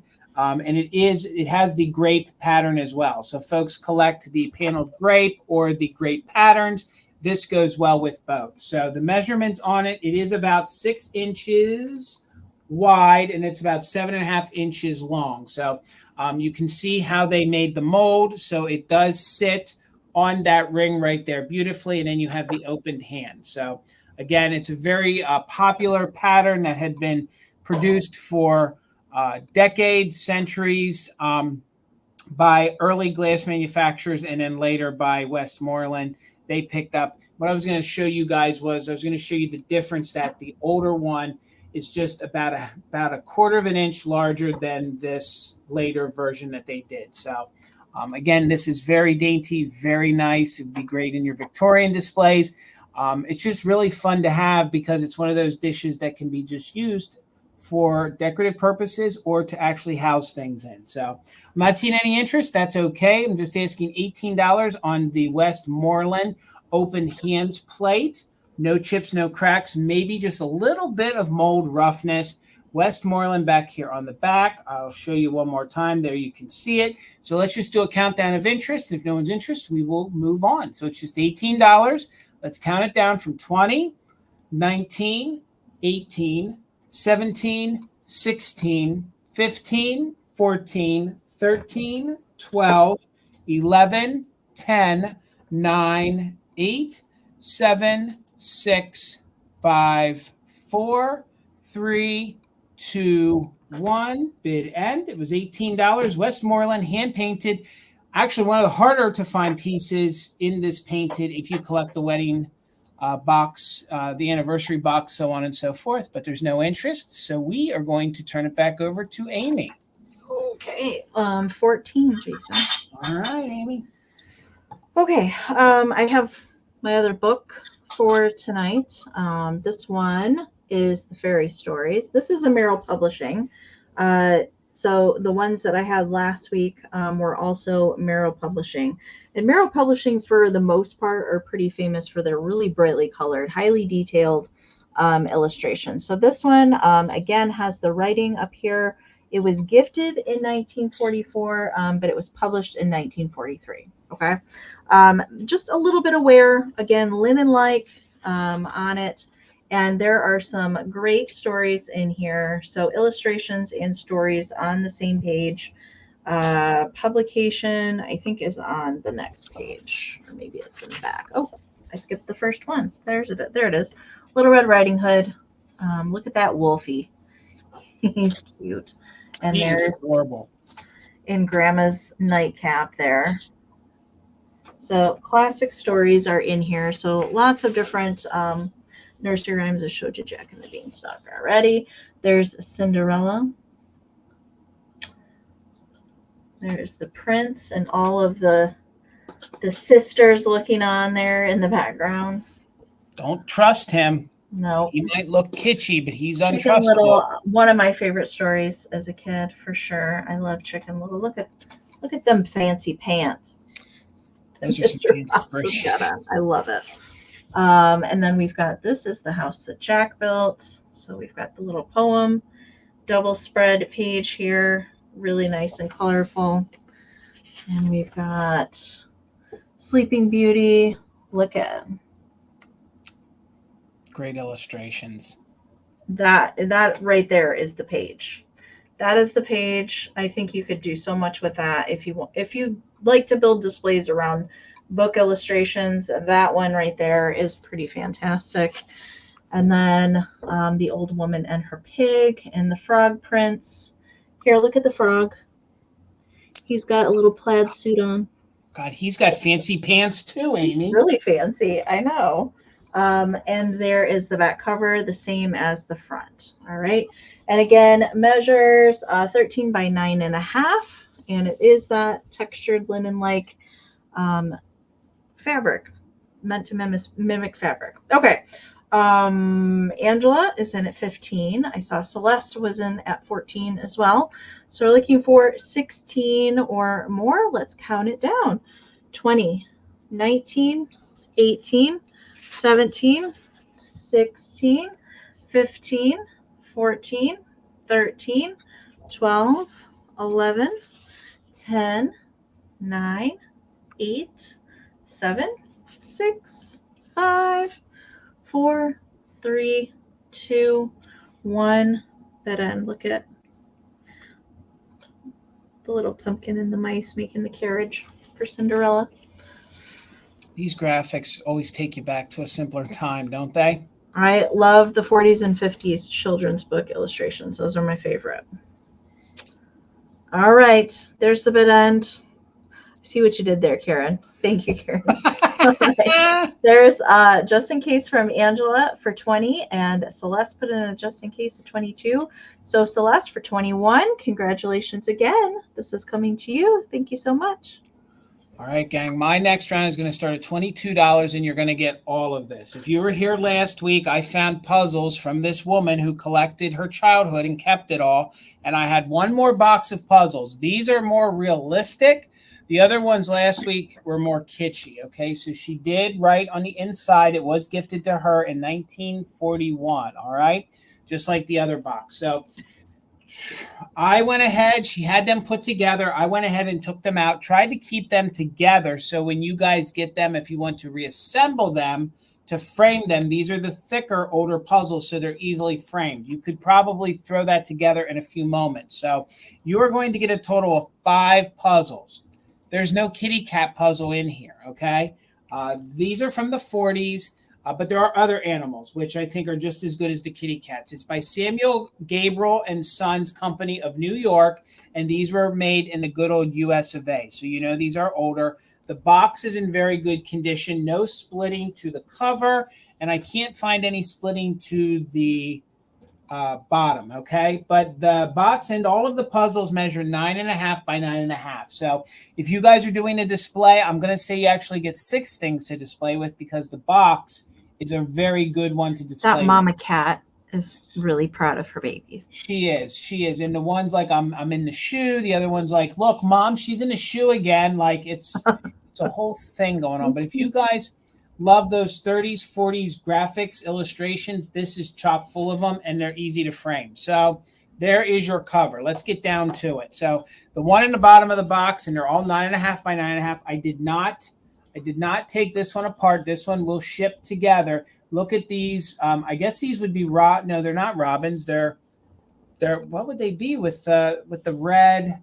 Gosh, Yeah, those are robins. Are they robins? I thought robin red breast. That's what I thought. So I second guessed myself. So you are going, this is one of the puzzles. So you will get that puzzle in there. You can see that they're in very good condition. One of them, which is the dog, and I have pictures to show you here then. The dog had a little wrinkle in one of the pieces. Okay. So I showed you the cover. You get the bird, and then you're going to get this puzzle. You're going to get a bunch of asses is what you're going to get in a cart going down the road. Well, absolutely. And remember, guys, I did disassemble the ones that you're seeing, and they are in separate baggies. That's how they'll ship. So you'll have it all together. You can see that you're not missing any pieces, and then you can quickly reassemble these to frame, to glue, to do whatever you want. So then you had the bird, you get the donkeys, you have the mama hen and her little chicks. That's not up there where her waddle is. That's actually a little detail there, but really fun, really cute. God, if you guys love horses, this is a gorgeous depiction of horses. Again, they measure 9.5 by 9.5. The research that showed me these were all puzzles created by the Samuel Gabriel and Sons Company, but I don't know that they all were supposed to be in this box. I feel like this woman kind of added some together. And aren't these little terriers? Aren't these little? Yeah, I think so. I don't think they're Westies. I think they're little terriers, because it's like wired the dog, terriers. It's like the dog that was on Frasier. Remember the dog on Frasier? Yes. So now there was one little wrinkle on this one, but it still went together well, and it was kind of in between the let's call it mama dog, and then there's a little dog kind of crawling on mama's back. It was just the one next to it, the one standing next to mama, just a little crinkle. I couldn't show it any better. So again, you get a total of 5 puzzles, all in this box. I couldn't see the bids because I was on the other screen. So I see the 23. Pam's back in at 25. And again, the one that is the birds, I'll put some matting in here. I'll put some paper in here so it holds it together. So we will ship it. And then each one of those other puzzles, I put in a clean baggie, and I did my best not to, tear it all apart. So it's a little easier to put back together. So like, for example, you can see here's the horse is already done for you. So nice thick puzzles here. You guys can see how thick they are. The back is kind of a salmon style color, and they're nice, hardy, thick vintage puzzles that they just don't make like that anymore. So Pam is in at 25. We're looking for 26 or more, and you'll get it all, okay? So we are doing just in case for active bidders. So 20, 19, 18, 17, 16, 15, 14, 13, 12, 11, 10, 9, 8, 7, 6, 5, 4, 3, 2, 1. Bid end. See, that's not a little tear on that rooster or that hen. That's part of the detail in there. Again, I was surprised how good condition these are. So good. So good. And you get all 5 of them, plus the box would make 6 things. So there's our bid end. So thank you so much for the just in case of 30, but Pam had a just in case of 35. So Pam, congratulations. It's heading down the shore to you, my friend, for $31. Thank you so much. Karen, I really was hoping that you were going to do a cart and a donkey head. Horses are fine, but I really thought that you were going to go the donkey route. That's funny. Fun. Okay. These are my highest price item of the sale, $40, Jason. All right. I have never, ever found these guys in the wild before. There's a couple people on Instagram that specifically collect. These are like usually referred to as the tall boy or long neck salt and pepper shakers. And there's not a lot of them out there. If you can imagine, these got damaged a lot of the times just because they're, they're tall, so they probably got knocked over a lot. But these are penguins in little sailor hats and dapper bow ties. So stinking cute. I really have I've never laid eyes on these in the wild before, so I can't believe I just found these yesterday. And I was like, no way. A lot of the Napco shakers did like tall boy ones. These are not Napco. I couldn't identify a manufacturer for these. However, how they're painted and my suspicion being like a mid-century ceramic person, I think they're art mark. If I had to make a guess, but I couldn't find them and I couldn't really identify them 100%, but that is my best educated kitsch brain guess on them. Now, as far as cold paint goes, their little hats, the little bows on the hats, and their bow ties are cold painted. Everything else is glazed over, but those are the areas. There's a little bit of scratching, but not too terrible. Jason said that he's seen some pairs of these where the cold paint is mostly completely missing on this set before. But I mean, look at the paint on their hats, which I think would probably get the most wear even over the bow ties, but very good condition. There's no chipping to these guys, but there is a little bit of crazing. And the only other thing I wanted to mention was this one here in the split of the yellow bow tie. There is a manufacturing flaw. So it's kind of like it didn't come out of the mold quite cleanly. I don't think it's going to come on camera. There's a little bit of a line there, but that's because it didn't come out of the mold clean. It's not like a hairline. It's definitely like something with the molding there. And that's pretty common with like figural shakers anyway. Sometimes they just didn't come out of the mold very clean. They do both have cork stoppers, Blue Japan there on the bottom. Here's the back side. Really nice condition. And for tall shakers, they are 8 1/4 inches tall. So, they're, we always compare everything to our head. They're pretty good size, I would say. But oh my gosh, they're so cute. And they're penguins.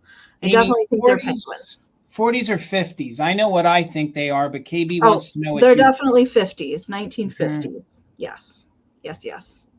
Napco and Lefton did some tall boys as well.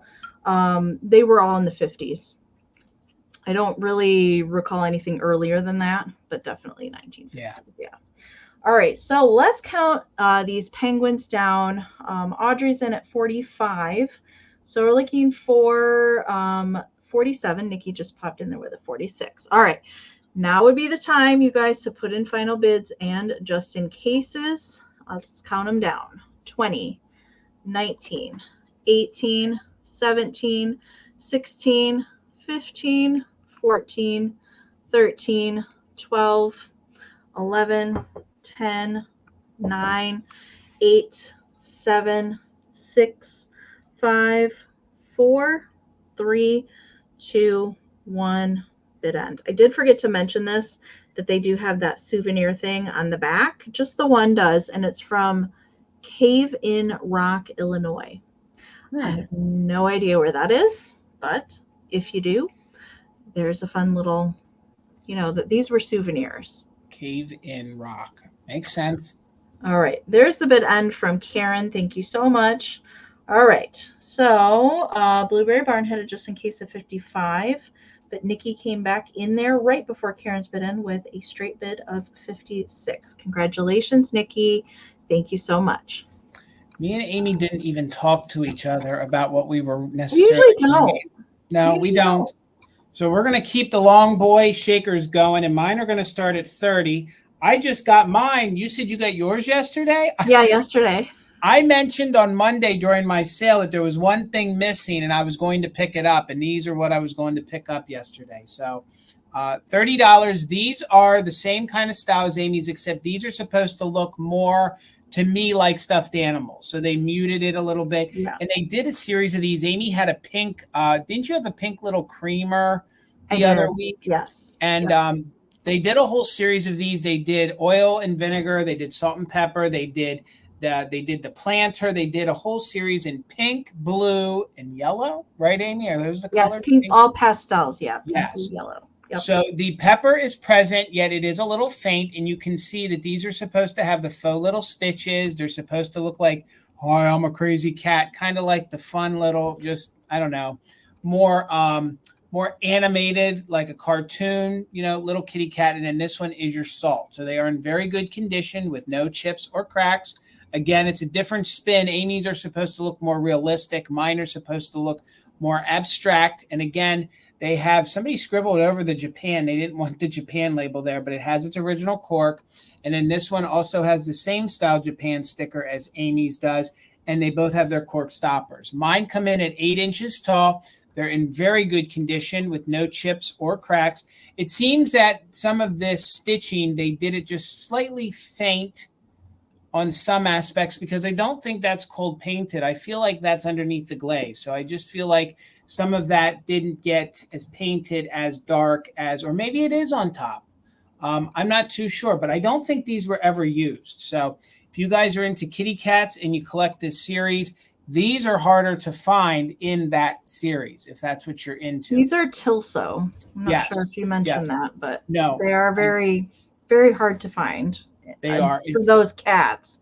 Usually it's the other longer sugar bowl creamer cats that I see. I think it's been probably 8 years or so since I've seen a set of those. We had an oil and vinegar, and then one of our boys named Tucker decided to knock one over and break one. So that was years ago. So we no longer collect this series. So when this fun series comes into the house, we have to sell it because he kind of ruined it for us in a roundabout way. So we don't keep them. So, but again, this is the way they were painted from the factory. They're supposed to have that abstract kind of look. They are 8 inches tall. They don't come around that often, and they are just $30 if anybody's interested. So let's do a countdown of interest. And remember, gang, no recap.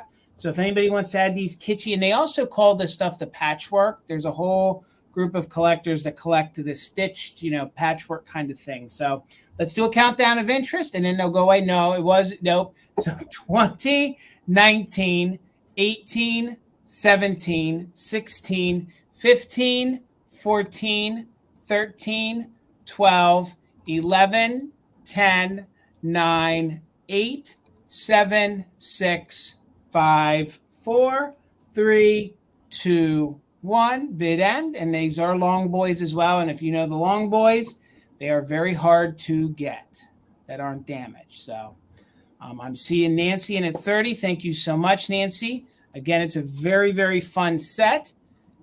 Just some of the black's a little faint. So there is our bid end. So Nancy, congratulations. The set of the Long Boy Kitty Cats are coming to you. Congratulations. All right, Miss Amy. All right. 15, Jason. Okay. All right. I have a little Nancy Ann Storybook doll this evening, and I have not run across her before. And she does have some extra things that are coming with her. So here she is. So she is dressed in kind of this rust plaid dress. She does have a little wool hat with a little millinery flower on it. And I will say right away that there is a little hole here in her sleeve, and there's a little bit of wear to her hat. But she is called 1, 2, Buckle My Shoe. And she's number 113. And what's cool about her, because she is from that nursery rhyme, she has special painted shoes. Usually they're just little black flat shoes but hers are actually painted with little buttons on the side, which is stinking cute. Her hat can come off, but that is her original hat. Pretty much all of the dolls from Nancy Ann would come with something attached in their hair, whether it be a bow or a headband or a hat. They usually had something in their hair, and sometimes they can go missing. And the telltale sign is that if you find ones that are stitched in white, it means that they had an accessory. So at least she still has her little hat. Now, she is the smaller size one. She does measure. She is 6 inches, so she's one of the smaller size. Now, she does not have an articulated head, but her arms are. Usually the arms are the articulation part in most of them. Her legs are stationary. No chipping to her. She is 1940s of the composition. And lovely, lovely little kind of red curly hair in there. Now, I said she's coming with some other things. Of course, she's got her original box. And can you see it also has a price tag on the end? She was originally $1.25. $1.25. And she is from the Mother Goose series. She does have the little pamphlet also that goes in here that has some of the other dollies in the different series. And the Mother Goose series is here in the corner. And she is one to button my shoe. But I thought because she's kind of dressed for fall, let's see if we can do this. I'm including some other things with her. Nope, I can't balance her. So I'll just show you what else she's coming with. I have a plethora of these little vintage plastic pumpkins. So you're going to get 2 different size little pumpkins that you can kind of pose with her as you will. You could even tie some string on there and have it attached to her hand if you wanted to. I just thought the pumpkins looked cute. That she's picked her pumpkins from the patch and she's ready for fall with her little button shoes. All right. So I see Miss Gutierrez is in. You guys are saying 1-2 button my shoe in the chat. That's funny. Is in at 18. Plethora is your favorite word, Kim? I like to slip that in there every once in a while. All right, let's count her down. We're looking for 19. Oh, Robin just popped in there. Hey, Robin, good to see you tonight. We're looking for 20 or more, and she's got her box and some pumpkins. Let's count her down. 20, 19, 18, 17, 16, 15, 14, 13, 12, 11, 10, 9, 8, 7, 6, 5, 4, 3, 2, 1, bid end.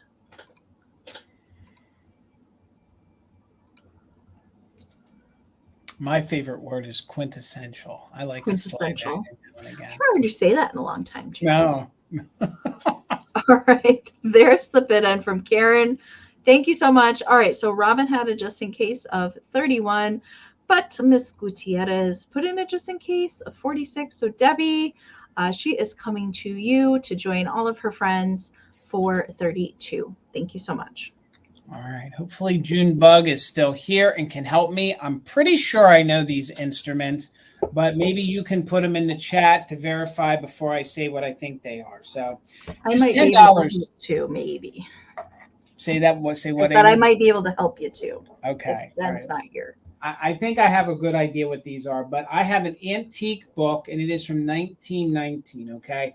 They reproduced this 1 or 2 times. And in my research, as long as it has the date here on the bottom, and this is the squared one, this is the older version. Okay. They did come out with one that was rounded. I think that was a later version. And then there was one that had like a spiral effect. I think that was even newer. I should say newer instead of later. So I believe this is the first year that they printed this.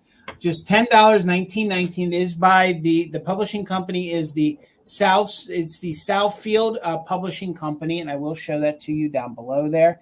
And if you love realistic style books that are of that era, this is a good one. This is the Brass Band of Bunnyland. Okay. So I think I know, and I thought I was right. This fella right here in the middle, he is playing the bassoon. Okay. So we have 1, Who plays the bassoon? We have one playing the horn and the other is playing the flute or piccolo. Okay, she says It's piccolo. definitely a flute. I think it's a flute. Okay, all right. Those are really short. They're Okay. Okay. All right. So everything is here. The book's in very good condition. You can see that the spine is in very good condition with no rips or tears. Let me get this front page opened up. It is a thicker cardboard style book. My fingers are not working today. Let's see if we can get this open so I can show you. There's your front page with all your publishing information right down there. And again, it is the Sowellfield Publishing Company out of Chicago. And basically the book is you have these three bunnies that are just kind of stragglers, and then they catch wind that Bunnyland is looking for a band. So they actually make their way into Bunnyland. Thank you guys for the bids. I see you, Wings. I see you, Angela, for 12. They make their way into Bunnyland, and they realize they need a little bit of help.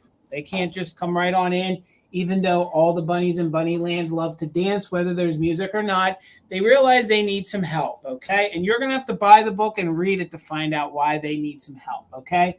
But in a storybook format, everything all comes out in the end because they realize that they are the great brass band of Bunnyland here in the end, okay? So it's in very good condition. One or two that I found online, they were tethered.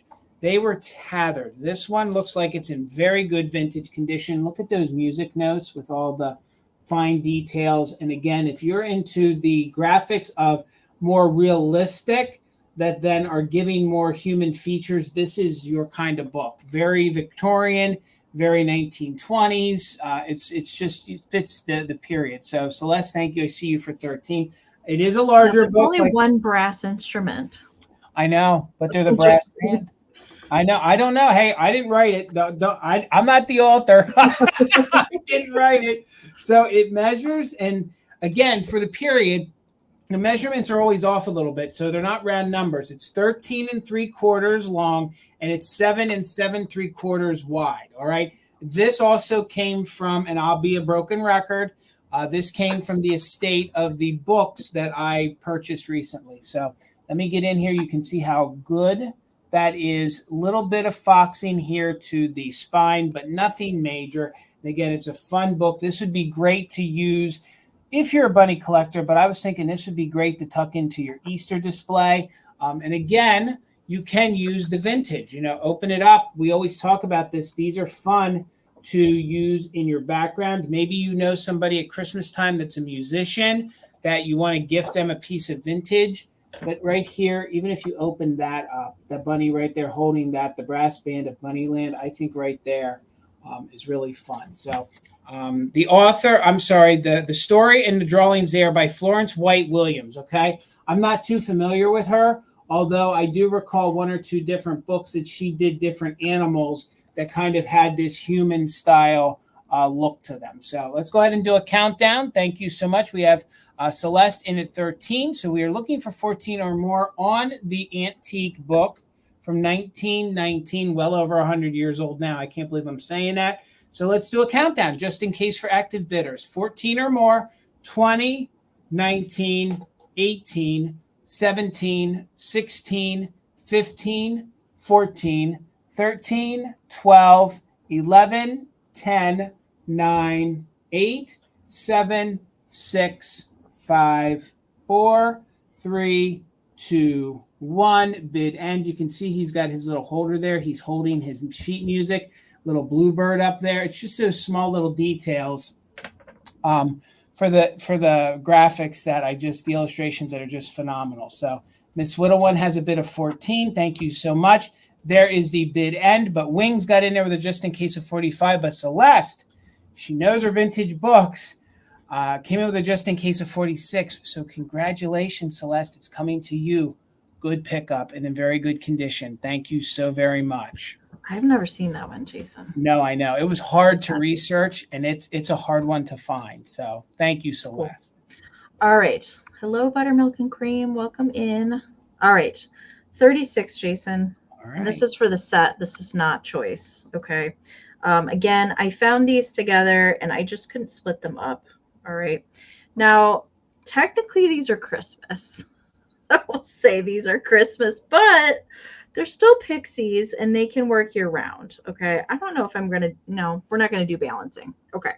So the first one, and you're going to get all three of these together. So the first one is a mica glitter covered. You can see covered head to toe in mica glitter. And this one is pink. It's getting a little washed out, but it's like a baby pink with that kind of darker gray mica glitter covering, and little pixie. And this one does have a little bit of the glitter overlay missing on the back. They do have wire hangers on them, so they can be turned into ornaments if you want them to be, but I think that they make pretty great figurines. So, you know, and they're dressed in not traditional Christmas colors either.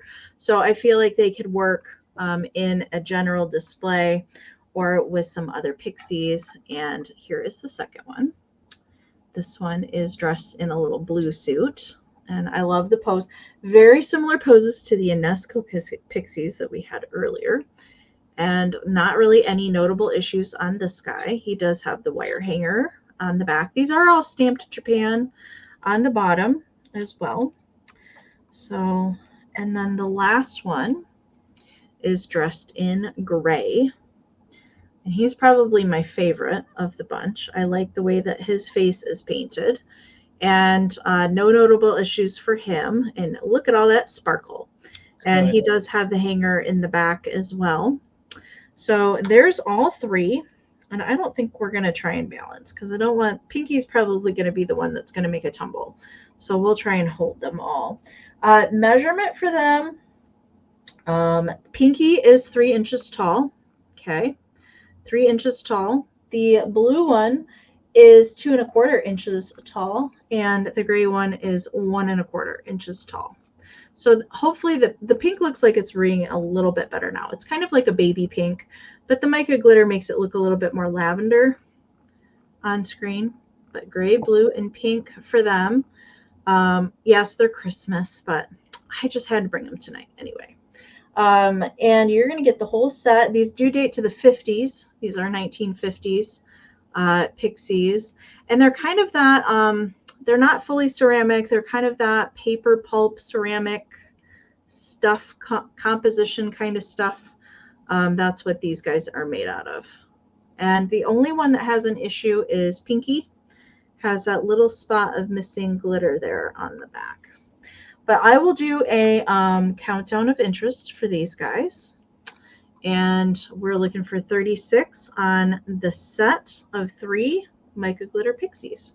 20, 19, 18, 17, 16, 15, 14, 13, 12, 11, 10, 9, 8, 7, 6, 5, 4, 3, 2, 1, bid end. Some of those colors I don't see. That pink one, I don't see that one that often. It's a great color, Amie.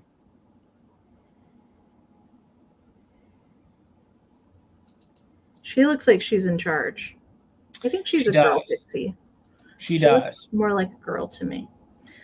All right, there is the bid end from Karen. So Erin, congratulations. These guys are coming to you. Thank you so much. Alrighty, guys. I'm going to switch gears here a little bit. I have some nesting dolls, and they're going to start at just $20. There is one condition issue before we get out the gate. I believe he either has a manufacturing defect here or he got scratched, okay? I don't know. That's there, okay? So if you guys are familiar with the little series of Lucy and Me, okay, these are Lucy and Me. These are by Nesco, and they are dated 1991. So you're going to get Papa Bear. You're going to get the whole set, and they are in very good condition except for that. So let's hold them up here. Hopefully they don't fall. For your 20, you're going to get the whole entire little clan of the Lucy and Me bear family and the little honey pot. So you get the little honey pot, okay? So these are that, you know, kind of hollowed out, kind of spun wood, heavily lacquered. So we'll call this Daddy Bear. You can see the 3D on those flowers, okay? That he has a little bunny friend hanging out, and there is the large one, all right? So he houses all of them and it is the turned wood. And he measures, did I measure these? Yes, he is 4 inches tall. So everything will, oh, I didn't line it up right. They'll all graduate down from 4 inches tall. So this is your tallest one. And I did count these properly tonight. You get a total of 5 of them. Okay, so there is what I'll call him. We'll call him Big Bear. So he's Big Bear. Then you get Big Girl Bear. She has her fun. Look at that. That's a little watering can she has. I didn't know if we had any kitschy bear lovers here. I just felt that these were really unique and had never seen any of the Lucy and Me nesting bears. So thank you, Miss Karen. I see you in at 20.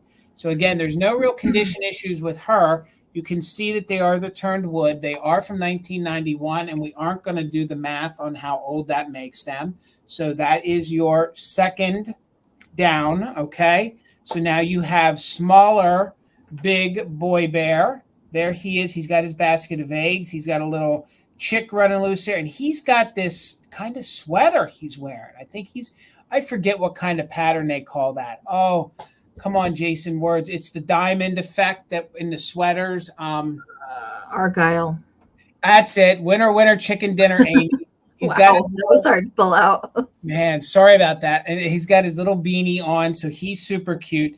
Then you get little. Now hers is a little loose, but she stays together. So now she has been playing in the honey. So she has a little honeybee kind of buzzing around her. She's got pink. She seems pretty mad. She seems kind of disgruntled, but she's a cutie pie nonetheless. So you get her. And then I think my favorite part is the little honey pot is the smallest one. Okay, so it's a little honey pot, and that one doesn't open. So they put like little U's on either side of it. I don't know what that was all about. I think it's just supposed to be a little detail, but it's the little honey pot. So you're going to get the whole entire little grouping. The daddy bear or the bigger bear, he still has his original Lucy and Me from 1991, a Nesco on the bottom. Thank you, Robin. I see you in for 21. Just note that it does have the little manufacturing defect here on the back, or it got scratched in its lifetime. Truth be told, some of these nesting dolls that I have had, they're in their original box, but the original boxes are so deteriorated that I can't ship them in them. So I don't know if that was straight out the factory like that, because I had the original box, but it wasn't suitable to offer the box with it. So we're in at 21. This guy, dude, you got to like show yourself because it's your time to be in the light. So we're looking for 22 or more. Let's go ahead and count the whole little clan down of the Lucy and Me, a Nesco 1991 nesting bears. So Nikki's in at 22. We're looking for 23 or more. So let's count them down. 20, 19, 18, 17, 16, 15, 14, 13, 12, 11, 10, 9, 8, 7, 6, 5, 4, 3, 2, 1. Bid end. And he's dressed like a little sailor too. I was so focused on that. I didn't show that. I think the U's on I was trying to figure that out. The U's on the side of the honey. Right. I think are like the handles. Oh, I think you're right, Amy. I think you are right. Absolutely. And again, they're all in great condition except for that manufacturing defect on the back of Big Bear. We'll call him Big Bear. So, all right, Desert Gal, thank you so much for stepping in there. So with Karen's just in case, Nikki's just in case, it goes to Robin for $37. Congratulations, Robin, and thank you all for the bids. I have a few more nesting dolls. They'll be coming in the next weeks. So thank you, guys. All right. Okay. $10, Jason. Okay. And this is for the pair. I couldn't split these up. I don't know how long they've been together. These are not salt and pepper shakers. They're just little figurines. Okay. But they are little kitschy bow tie critters. All right. They're two different critters. One is a dog and one is a deer. Now they do have some wear to their cold paint. And the puppy dog does have a couple flea bites. All right. That's another reason why they're coming together and not doing a choice. And I think they probably lived a very long time together. They probably were purchased together. So they're still going to remain friends. Okay. I'll show you the puppy dog first. So this one, I believe, is supposed to be a dog. Sometimes these kitschy critters are up for interpretation, but I think he's supposed to be a dog with his long little floppy ears. Now he does have, there's a tiny flea bite right here on this ear, and there is a tiny one at the very tip of this ear. Okay, but these are 100% cold painted. All right, so they do have some scratching present there, and there's the back side of this one. So there's a few paint scratches on the ears, a few down at the feet, and there are just stamped Japan on the bottom. So the second one, again, these are coming as a pair, is the little deer. And this one I know is a deer because it's got the hooves in the front and molded after the larger Arnart style deer, which I have up there. In the same pose, and he's got his little nub and tail on the back. Now, this one has more paint scratching to the back of him than the dog does, but he's still pretty good from the front. Those red bow ties are just hanging on there without any scratching. So they are coming together as a pair. I still think they're pretty darn cute. They are. Definitely could work for the fall, could work as little Christmas tree critters for Christmas as well. Measurement for these guys, they are 3 1/4 by 2 for the deer, and 3 1/4 by 2 1/4 for the dog. Okay, so we're getting the pair together, and I see Lisa's in at 10, so we're going to count them down and keep it moving. Looking for 11 or more on the pair of kitschy bow tie critters. 20, 19, 18, 17, 16, 15, 14, 13, 12, 11, 10, 9, 8, 7, 6, 5, 4, 3, 2, 1. Bid end. Did I start my countdown from 19? I don't know, Amy. I blacked out there for a second. I just had like epiphany. Like, did I start at 20 or 19? I don't know what just happened there. Yeah. There were numbers. They went in sequential order. Reverse numbers are hard sometimes. All right. There's the bid end from Karen. Thank you so much. All right. So, Nikki, you did not need your just in case. Critters are coming to you for 11. Thank you so much. All right, guys. I have up next a really famous piece of artwork. Okay. It is a print.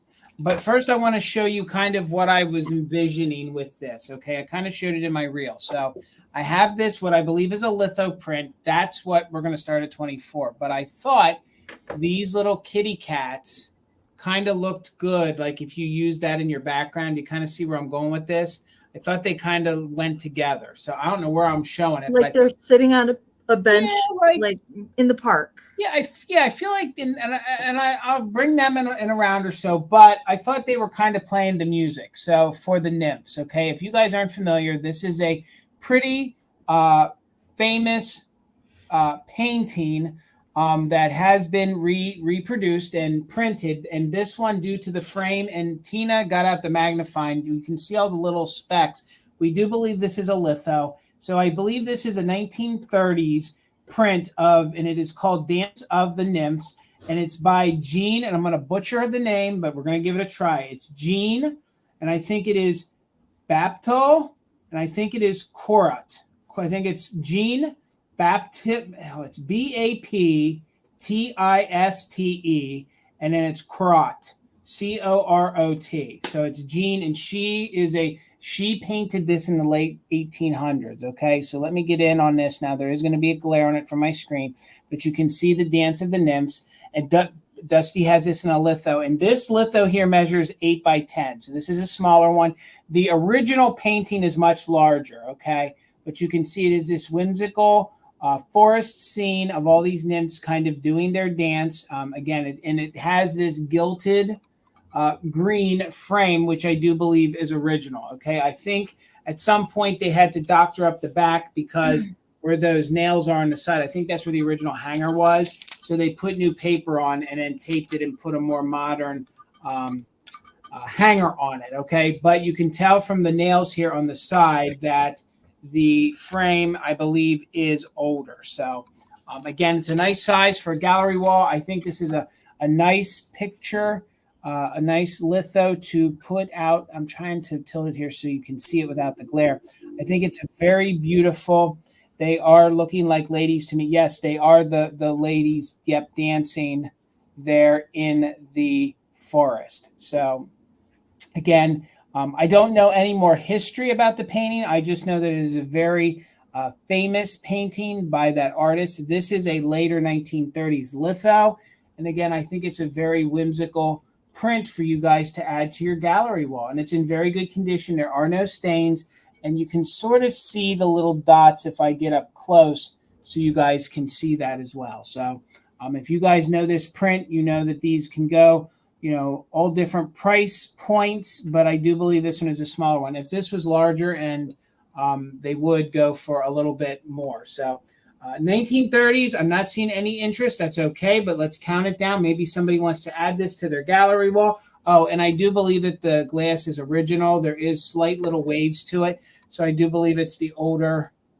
I want to make sure. I do think that's an older piece of glass in there. So let's go ahead and count it down. Looking for 24 on the litho print from what I believe is the 1930s. And it is the print is titled Dance of the Nymphs. So let's count it down. 20, 19, 18, 17, 16, 15, 14, 13, 12, 11, 10, 9, 8, 7, 6, 5, 4, 3, 2, 1. Bid end. It's very hard to show the glass pictures because I don't feel like I can show them to you because when I hold them back, I get such a glare. So if I move this a lot, it's because I want you guys to see it. There's no damage. Karen, thank you so much. I see you for 24. There is our bid end. Thank you so much, Karen. Congratulations. Picture is yours. Thank you so much. All right, Miss Amie. All right, 16, Jason. All right. All right. Now, I can tell you that I've never had this planter in my hand before. And it is very hard to find planter, and I'm starting it significantly lower than what it is typically worth, but only because it's got some condition issues, and I have done some work on it. So this is made by Rubens. It does date to 1959. So we've got all the markings, foil sticker, everything there on the planter. There is a whole series of these kitschy animal planters, and they feature an animal, and then it will say, I am a something, squeeze me. There's a cat, there's an elephant, there's a dog, there's a bear. I feel like there's a puppy dog. There's a whole series of these. Now, what is the issue with this? Now, it had some flea bites on it. I have done some paint touch-up work on it. And it does have some staining on the inside of the planter. So there's multiple flea bites, okay? I have touched up the ones on the elephant. There are some other ones that are on the planter as well. She was kind of beat up, but I was like, I can't leave that cute face behind. I can't do it. So where I have done paint touch-ups are flea bites on the ear, flea bites on the nose, at the end of the nose, and here in the center, on this ear in several locations, and the bow tie. Okay, I have added the polka dots, and there was significant scratching to the red on the bow tie, so I have fixed that as well. There is crazing present on the planter, but there are some other flea bites on the rim of the planter, on a couple of the corners. There's the back side. That's how they were molded like that on the back with kind of that detail. But there's chipping. There's flea bites here on the rim of the planter. I just couldn't leave it behind. Amie, these are so hard to find. Didn't some of these have squeaks on the bottom too? They did, yeah. So there were planters manufactured that just had the sayings on them. Then they did some special versions where I had a mug a few weeks ago. It was a puppy dog. It had a squeaker on the inside, so when you lifted up the cup, it would squeak. They did similar with these style planters. This one was not one that originally had a squeaker with it. It was a mechanism that was built into the bottom of the planter. This one doesn't have it, but those were even harder to find, that they actually do make noise. Oh, there's a bird one too that's super cute. All right. So measurement for him, he's 4 by 3.5 by 5 1/4, 5 1/4 inches tall. So yes, he's had some work done. on him, but I tried to do my best to color match and kind of give him a little bit better look to the front of him. Of course, he's just darn cute for display. All right. So how do you get the touch-up paint glossy? Okay, so I use Tester's paint. I talked about this before. It comes in a little tiny glass jar, usually in the like model car aisle at the hobby and craft stores. And it's enamel paint. So it's the closest that I can find to the mid-century ceramics. And when it dries down, it does have a shine to it. Okay, so that's if you need to do that to any of your ceramics, that's what I recommend to do. All right. I see Miss Deborah is in at 16. Thank you so much. So we're looking for 17 or more on the Rubens elephant planter. So let's count it down. 20, 19, 18, 17, 16, 15, 14, 13, 12, 11, 10, 9, 8, 7, 6, 5, 4, 3, 2, 1, bid end. This is a like $85 planter in perfect condition. Oh God, he's so good. If you're an elephant lover, this is a must I've have. had the cat one before, but I've never had any of the other animal ones. All right, there's the bid end from Karen. Thank you so much. All right, Deborah, you didn't need your just in case. Elephant is coming to you. Thank you so much. Alrighty, gang. $18, and I'm bringing something a little bit different. I'm thinking about your fall tablescapes, something that you guys could put out to use. And this is very dainty and very 1930s, okay? I've never known the manufacturer who created this design, and this is made of ceramic. So you're going to get the oil and vinegar, and you're going to get a sugar, but I also believe it's a jam jar, okay? So they made salt and pepper shakers in this pattern. They made underplates in this pattern, but tonight I only have the oil and vinegar, which are in very good condition, and the little sugar. They did use the same style or close to the same style flowers in some of the Fire King glass grease jars and little jars that are very 1930s and Deco, okay? So these would marry well with that. These are fun to use. It's fun to put on your tables, and for 18, you get all three pieces, okay? I have known folks call this the flower shop pattern, okay? I don't know the manufacturer. I can just tell you that these aren't, but the little sugar bowl is marked Japan on the bottom. So this is the one side, okay? And then on the other side, you have just the one Deco style flower by itself, okay? So the oil does have a little O on it for oil. It does have its original dabber. And this is a very, very orangey red. Okay, it's an orangey red with some greens and some yellows and blues, very Art Deco. And the two cruets, they measure 7 inches tall. Thank you, Nancy. I see you in for 18. So here is your vinegar. Again, no chips, no cracks, in very, very good condition. Let me flip it around like that. So there you can see the back. And again, they made dishes, casseroles. They made anything and everything kitchen with these. And then there you can see there's the little stopper for the other cruet for the vinegar, okay? So you're also going to get this, came with it. So here is the little covered dish, very Deco looking. Let me take the lid off so I can hold it up close. I do believe that this could have been a little sugar jar, but since it was by itself and came from this estate, this could have also doubled as a little jam jar. So you can see faintly it is stamped Japan there on the bottom. I'm sure that design means something, but this is definitely 1930s, okay? So you get the little top. There's a Homer Laughlin pattern that has flower pots on it, Yes. but I can't think of the name of the pattern. And there's your inside. inside. On Google either.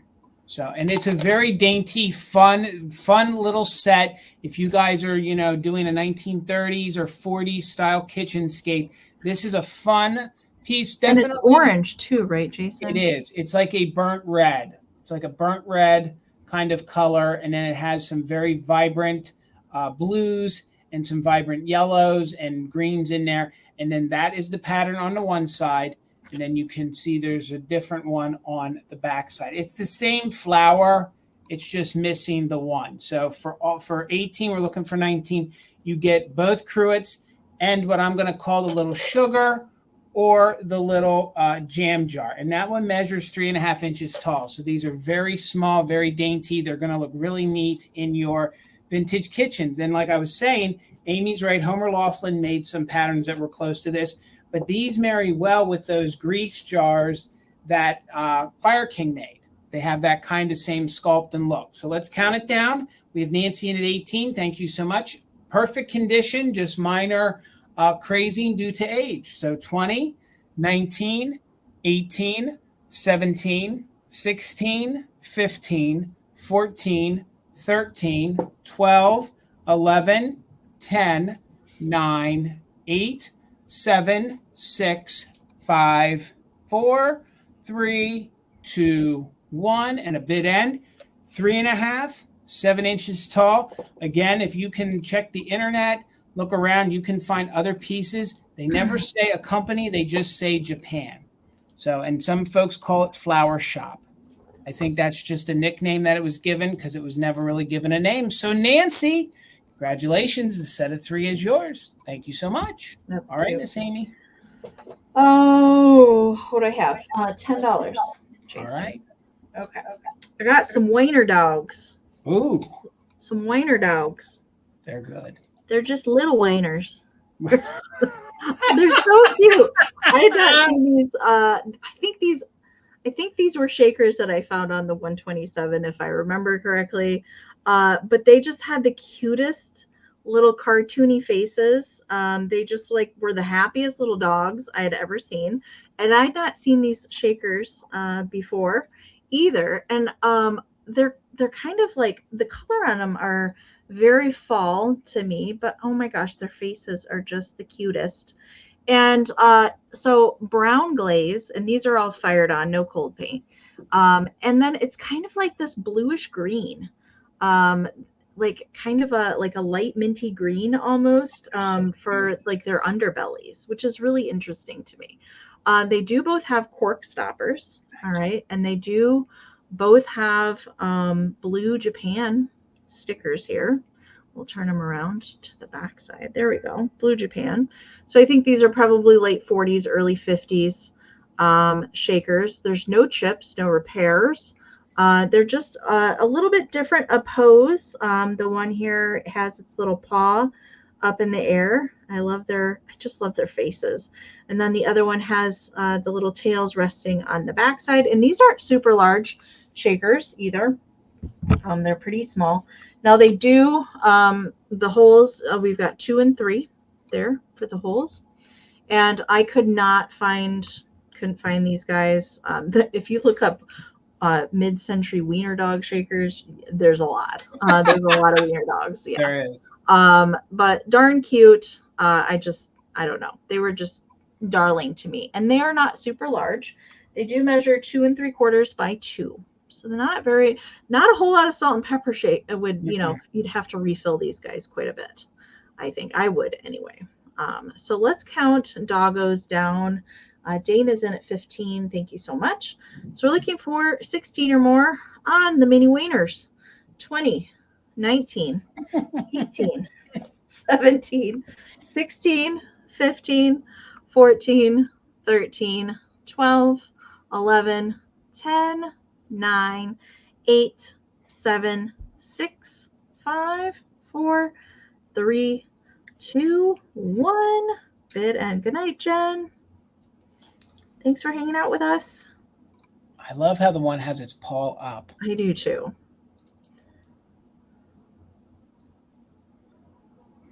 Adorable. There's the hot dog bid end. Thank you, Karen. So Dana had a just in case of 20. Rose put in a just in case of 25, but Melanie put in a just in case of 28. So for 26, Melanie, congratulations. They are coming to you. Thank you. Thank you. Again, Karen G., thank you so much for being our official mod and bid ender. And then Kim, thank you for being our backup. Ladies, we couldn't do it without you. And thank you all for hanging out with us on this wonderful Wednesday. I previewed them, and now here they're going to come, and they're $18. I can't tell you who made them, but I believe they are Japan. If you guys love maybe angry little kitty cats that are porcelain, oh my gosh, they kind of have like a old style to them. I don't know, 1920s kind of feel to them. And I believe one is the boy and one is the girl cat, and she is singing while he's playing his fiddle. They are permanently attached to the, I do that when it'll fall. They're permanently attached to that bench. So I don't know if they came that way or somebody glued them to the bench, but in essence, they are shelf sitters. So for $18, you get both of the porcelain cats. They are crudely painted like Occupy Japan almost, but that's what they're supposed to look like. So he's strumming his fiddle there. He's just meowing away. He's got his little hat on with his little maybe handkerchief. And then she's just kind of meowing in essence. So the best measurements I could get on them, they're 6 inches across, about 4.5 inches tall. And again, I thought they would look cute if you guys had like maybe a little forest scene behind them, or if you had like, you collected Occupy Japan pieces. I just thought these were different.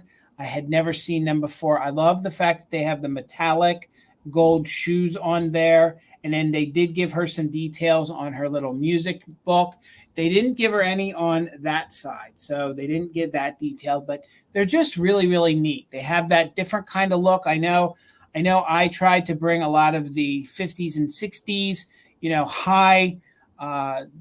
highly defined kitschy ceramics, and I don't often bring some of these, and I thought maybe somebody might love these. I love the way they went ahead. Thank you, Phil. I like the way they actually painted the eyes. Maybe these would be your scary cats, more for your fall, your Halloween kind of, aesthetic or feel.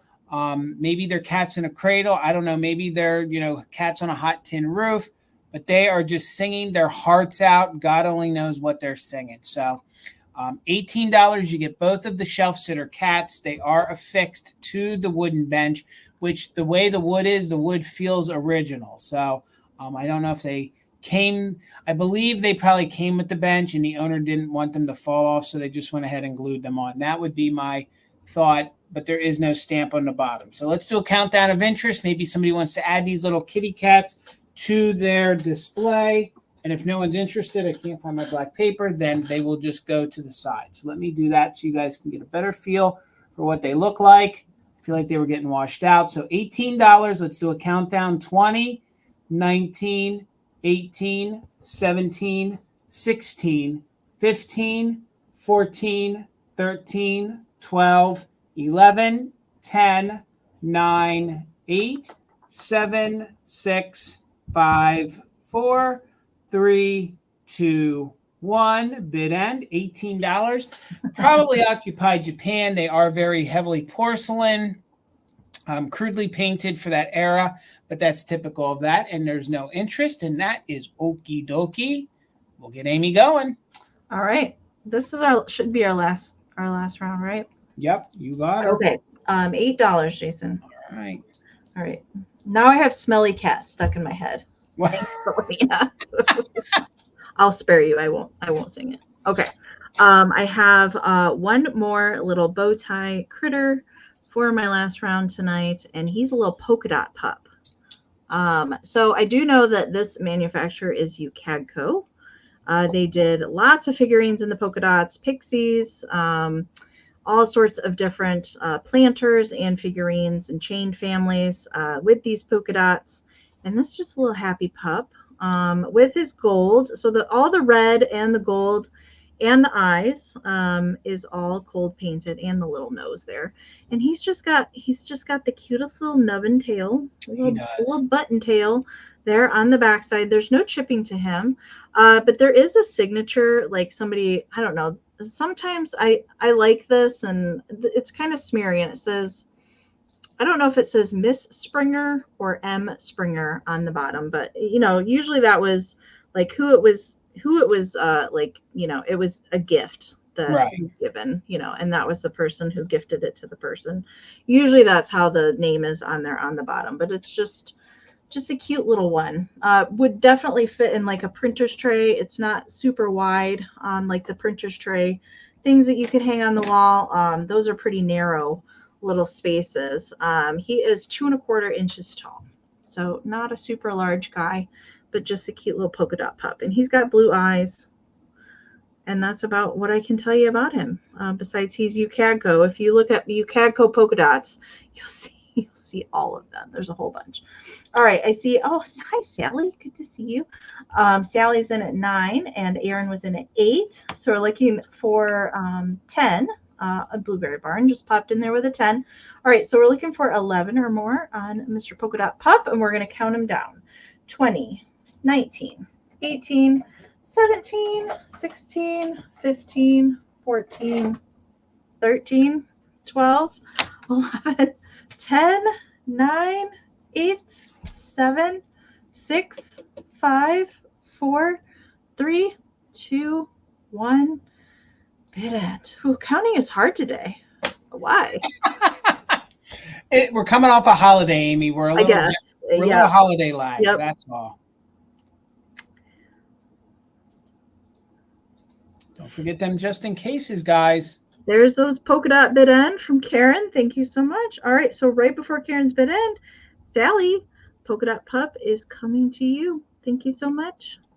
All right, gang. I have a choice for my last round. It's going to be $20 choice. And it's going to be choice on Flapper Girls. Probably close. I don't know. Maybe one's 30s. Maybe one's maybe just a little later. But the first little one you can choose from is going to be the Bisque one. This is marked Japan. I'm just making sure. Yes, made in Japan here on the back. She is a Bisque jointed little Flapper Girl. She has a little. It might be washed out. She has a little baby blue fabric little dress on. She has her sweet little headband up there in very good condition. Phil, thank you. I see you in for 20. Again, this is the Bisque one, and then the arms are jointed. So $20 choice. She measures 5.5 inches tall, and she will stand on her own. If you saw my reel, she will stand on her own. But she is very, she has a flesh tone all over, but when it comes down to the body, it kind of gets washed out. It seems like when they painted the flesh tone on the porcelain kept pushing through. So she might be looking very white, but in a good light, she is all flesh colored, okay? And they gave her these great detailed eyes. I think that's one of my favorite things about the Flapper Girls is the detailing on those eyelashes. So she was your first choice. Your second choice is going to be the larger Party Girl herself. She is celluloid. She's in very good condition with no chips or cracks. This is all mercury beads that they gave details even on the earrings. And again, she is the celluloid, and I'm pretty sure somewhere she is marked Japan. They actually went ahead and they gave this like a head dress here in the back. So that's sort of just this round almost piece of, it's almost like a piece of wire that is coated in like a plastic that's holding all that feather attired together. I'm sure maybe the feathers at one time went a little higher than her hair, but they're all still intact. There's no major dents. You can tell that she has her jointed arms. They're a little loose, but they're still there, and there's no damage to them whatsoever. Okay? You always find these. I never see these. I tell you, it must have been a thing around here. So Miss Whittle one, I see you're 21. Phil, I see you're 22. They must have held on to them. So, she's 11 inches tall. So she is 11 inches tall.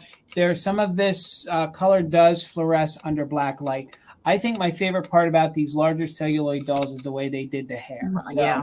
The hair is just phenomenal. It almost looks like it looks authentic, like it is very tightly, woven down in and very wet, very period correct almost. So you're going to bid on her or her in a bisque. So you either get the celluloid or so here's Party Girl. Here's very conservative Flapper Girl. So Party, Wild Girl, conservative. So 22, we're looking for 23 or more. Let's do a countdown. Top bidder can take 1 or 2. I think the feathers are amazing too, and they're in very good condition considering how old they are. So let's count it down. We're looking for now 24 or more. So 20, 19, 18, 17, 16, 15, 14, 13, 12, 11, 10, 9, 8, 7, 6, 5, 4, 3, 2, 1. Bid end. You are exactly right, Phil.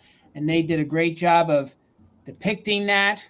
So again, you can pick 1 or 2. Miss Whittle one, I see you're just in case. Phil, I see you're just in cases. Thank you so much, ladies. Right before Karen's bid end, at the party bid end. So Phil, and then Miss Whittle one. So for $31, Miss Whittle one, let me know if you wanted large one or small. Nan, don't say hello to me. Okay, Nan. Then I'm not saying hello to Nan. I thought Nan liked me. So Miss Whittle, hello, Nan. How are you? So Miss Whittle one, did you want the large one or the small one? And then Phil, you get choice on what's back up. So you want the big girl. She is yours. So thank you so much, Phil. You did bid when I first showed her. Maybe you were interested in the little one at 31. She could be yours. You were, well, thank you, Nan. I love you. And I would be so sad if Nan said that she didn't like me. I literally would be so sad. So Phil, let me know you'll take the other one. Congratulations. Thank you both. And it's great to see you, Nan.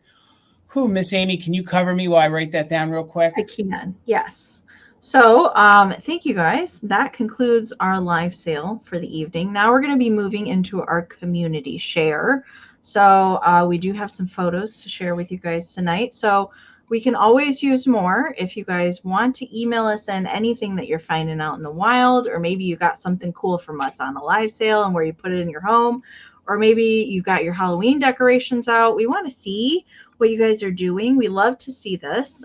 You can email us with a brief description about what we're looking at so we can relay it to everybody else when we share here on the big screen. You can email us at sharemyfindslive@gmail.com. We would certainly love anything that you want to send us. Thank you so much. It's good to see you, Nan. I am always so honored and privileged when Nan jumps into a chat. And if it's a sale I'm hosting, I feel important. I don't know about you, but I feel important. So, well, it used to be Nan would only show up if somebody had lucite candles. This is true. But now Nan just pops up any old time, which I kind of like that. So I know. Well, Miss Karen G, thank you so much. We're honored to have you as our official mod and bid ender, and we're equally as honored to have Kim, also known as Desert Gal, as our backup mod and bid ender. Karen, if you could put Gavin's link in, let's get Grady Gruppo some more follows, and Kim, put those links into either your Vamp links or your eBay, whatever you want. Hopefully some folks can go over and shop her when you're done with us. So speaking of us, Amie, what do you got we got some Halloween going on this week. Yeah. So what do you got going on? Well, I did post a reel and previews today of all of the Halloween coming tomorrow. I'm doing a solo pop-up Halloween sale on my channel tomorrow at 8 p.m. Eastern. You can check the community tab, my shorts over on Instagram. There's a reel and static photos if you want to look at details of everything that's coming tomorrow. If I can get a couple more handmade things in, I might squeak those in there tomorrow as well. But all Halloween, vintage, antique, and handmade tomorrow, 8 p.m. Eastern. If you purchase anything tonight from me and you get anything tomorrow night, I'm happy to combine ship, and invoicing, as a reminder, will happen on Friday this week. Thank you guys so much. I'll be over on Instagram this Friday. The Valentinos are back. They were on a hiatus, but the boys are back in town. So please come over and hang out with us. Bill of Garden Guy Bill will be there. So make sure you follow him. Make sure you follow John of Everyday Holiday Displays and Brian of Mid-Century Mister. What you see behind me will be available on Friday. We are bringing all Halloween, some of the best that we can find.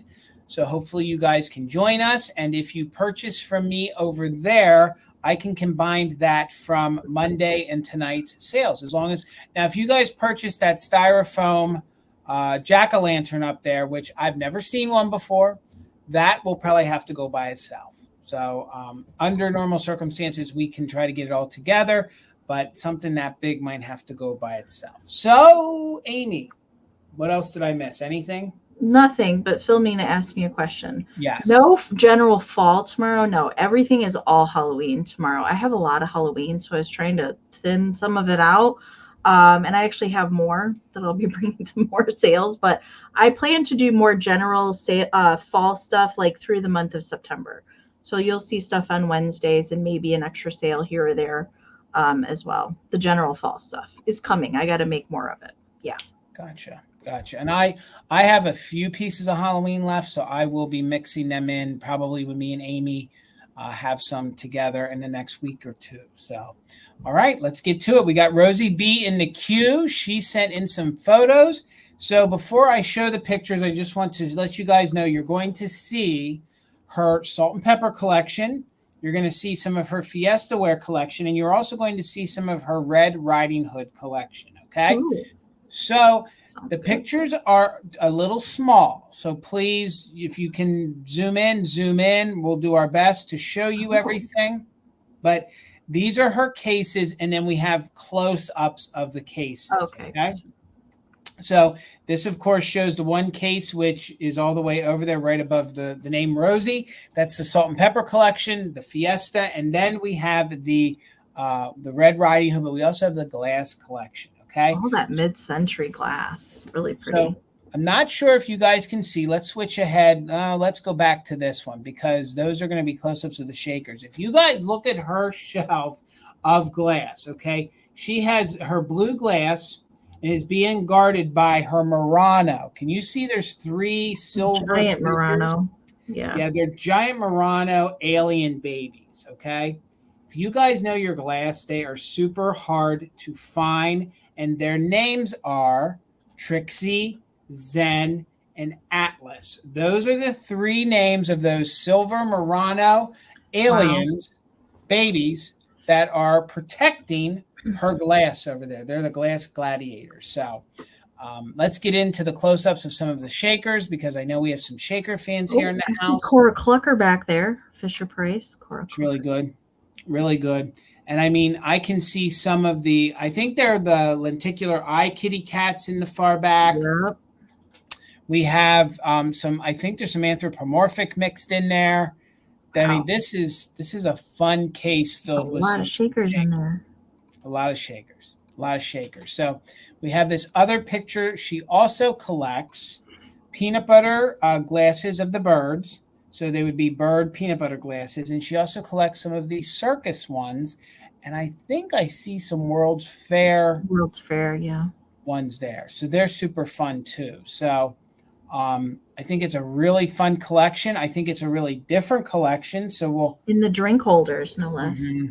And you guys know, I know you and your mom try to make drink sets. Those caddies are getting almost impossible to find anymore. So let's go ahead. Wait, what did I hit there? That was the wrong button. So let's go ahead and click back here so you guys can see the shakers up close. I see some whales in there too. And I see some penguins. And I see some cows. Oh, I see a bird. What was the Fisher Price toy you just mentioned? It's the chicken on the left, the bottom left. It's a Fisher Price pull toy. Her name's Cora Clucker. Gotcha. So when you pull on her, she kind of clucks. The wheels, there's a mechanism in there that sounds like she's clucking. And then again, 3 of her major collections are her salt and peppers. It is her Fiesta and her Red Riding Hood. And of course, her glass. So these are pretty epic. Miss Rosie, thank you so much for sending those pictures in to us. I think we all really enjoyed them. I think it inspires us to find and try to collect some more things. So, guys, thank you so much for hanging out with us. You mean so much to us. Doing these lives means so much to us. Again, we couldn't do it without you guys. Is there anything else I'm missing, Amie? I think we covered it all. Okay. I haven't said it for a while, but it's been in the forefront of my mind. Guys, if you've ever considered becoming an organ donor, please do so. It's really, really easy. I myself have been a gift of an organ. If I didn't have that, I wouldn't be here. It's really, really easy. Next time you renew your driver's license, all you guys have to do is say yes. There's other ways you can do it. I'm just trying to make it as easy as possible for you. So if you are an organ donor, thank you so much, and I appreciate you. If you are one and maybe you know someone that isn't, maybe you could ask them. So if you're not one, maybe you could consider it. There are folks in our community that I know are sick, that are on the transplant list. There are some people that are probably going to be added to a transplant list, and that can be some of the most scariest moments of an individual's life. So just knowing that folks are organ donors and doing what they can makes folks in that situation feel a little bit better. So it's just your way of paying it forward, whatever you believe in. So With that said, guys, thank you so much. I'll see you tomorrow night over on Amy's channel for her epic Halloween, and then I'll see you on Instagram with the crazy boys, the Valentino. So, Rose, thank you for sending us in your Thank photos. If you can, the next time you want to send pictures in, can you send it like a close up of the Murano aliens? I would love Yeah. to see what those Yes, look like. Rose. They look huge. I'm sure that they're like.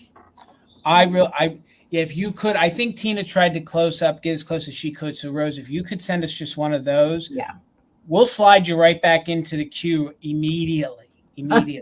Thank you, Rose. So thank you guys. Have a good night, everybody. We'll see you back tomorrow night, and then Friday on Instagram. So good night, everybody.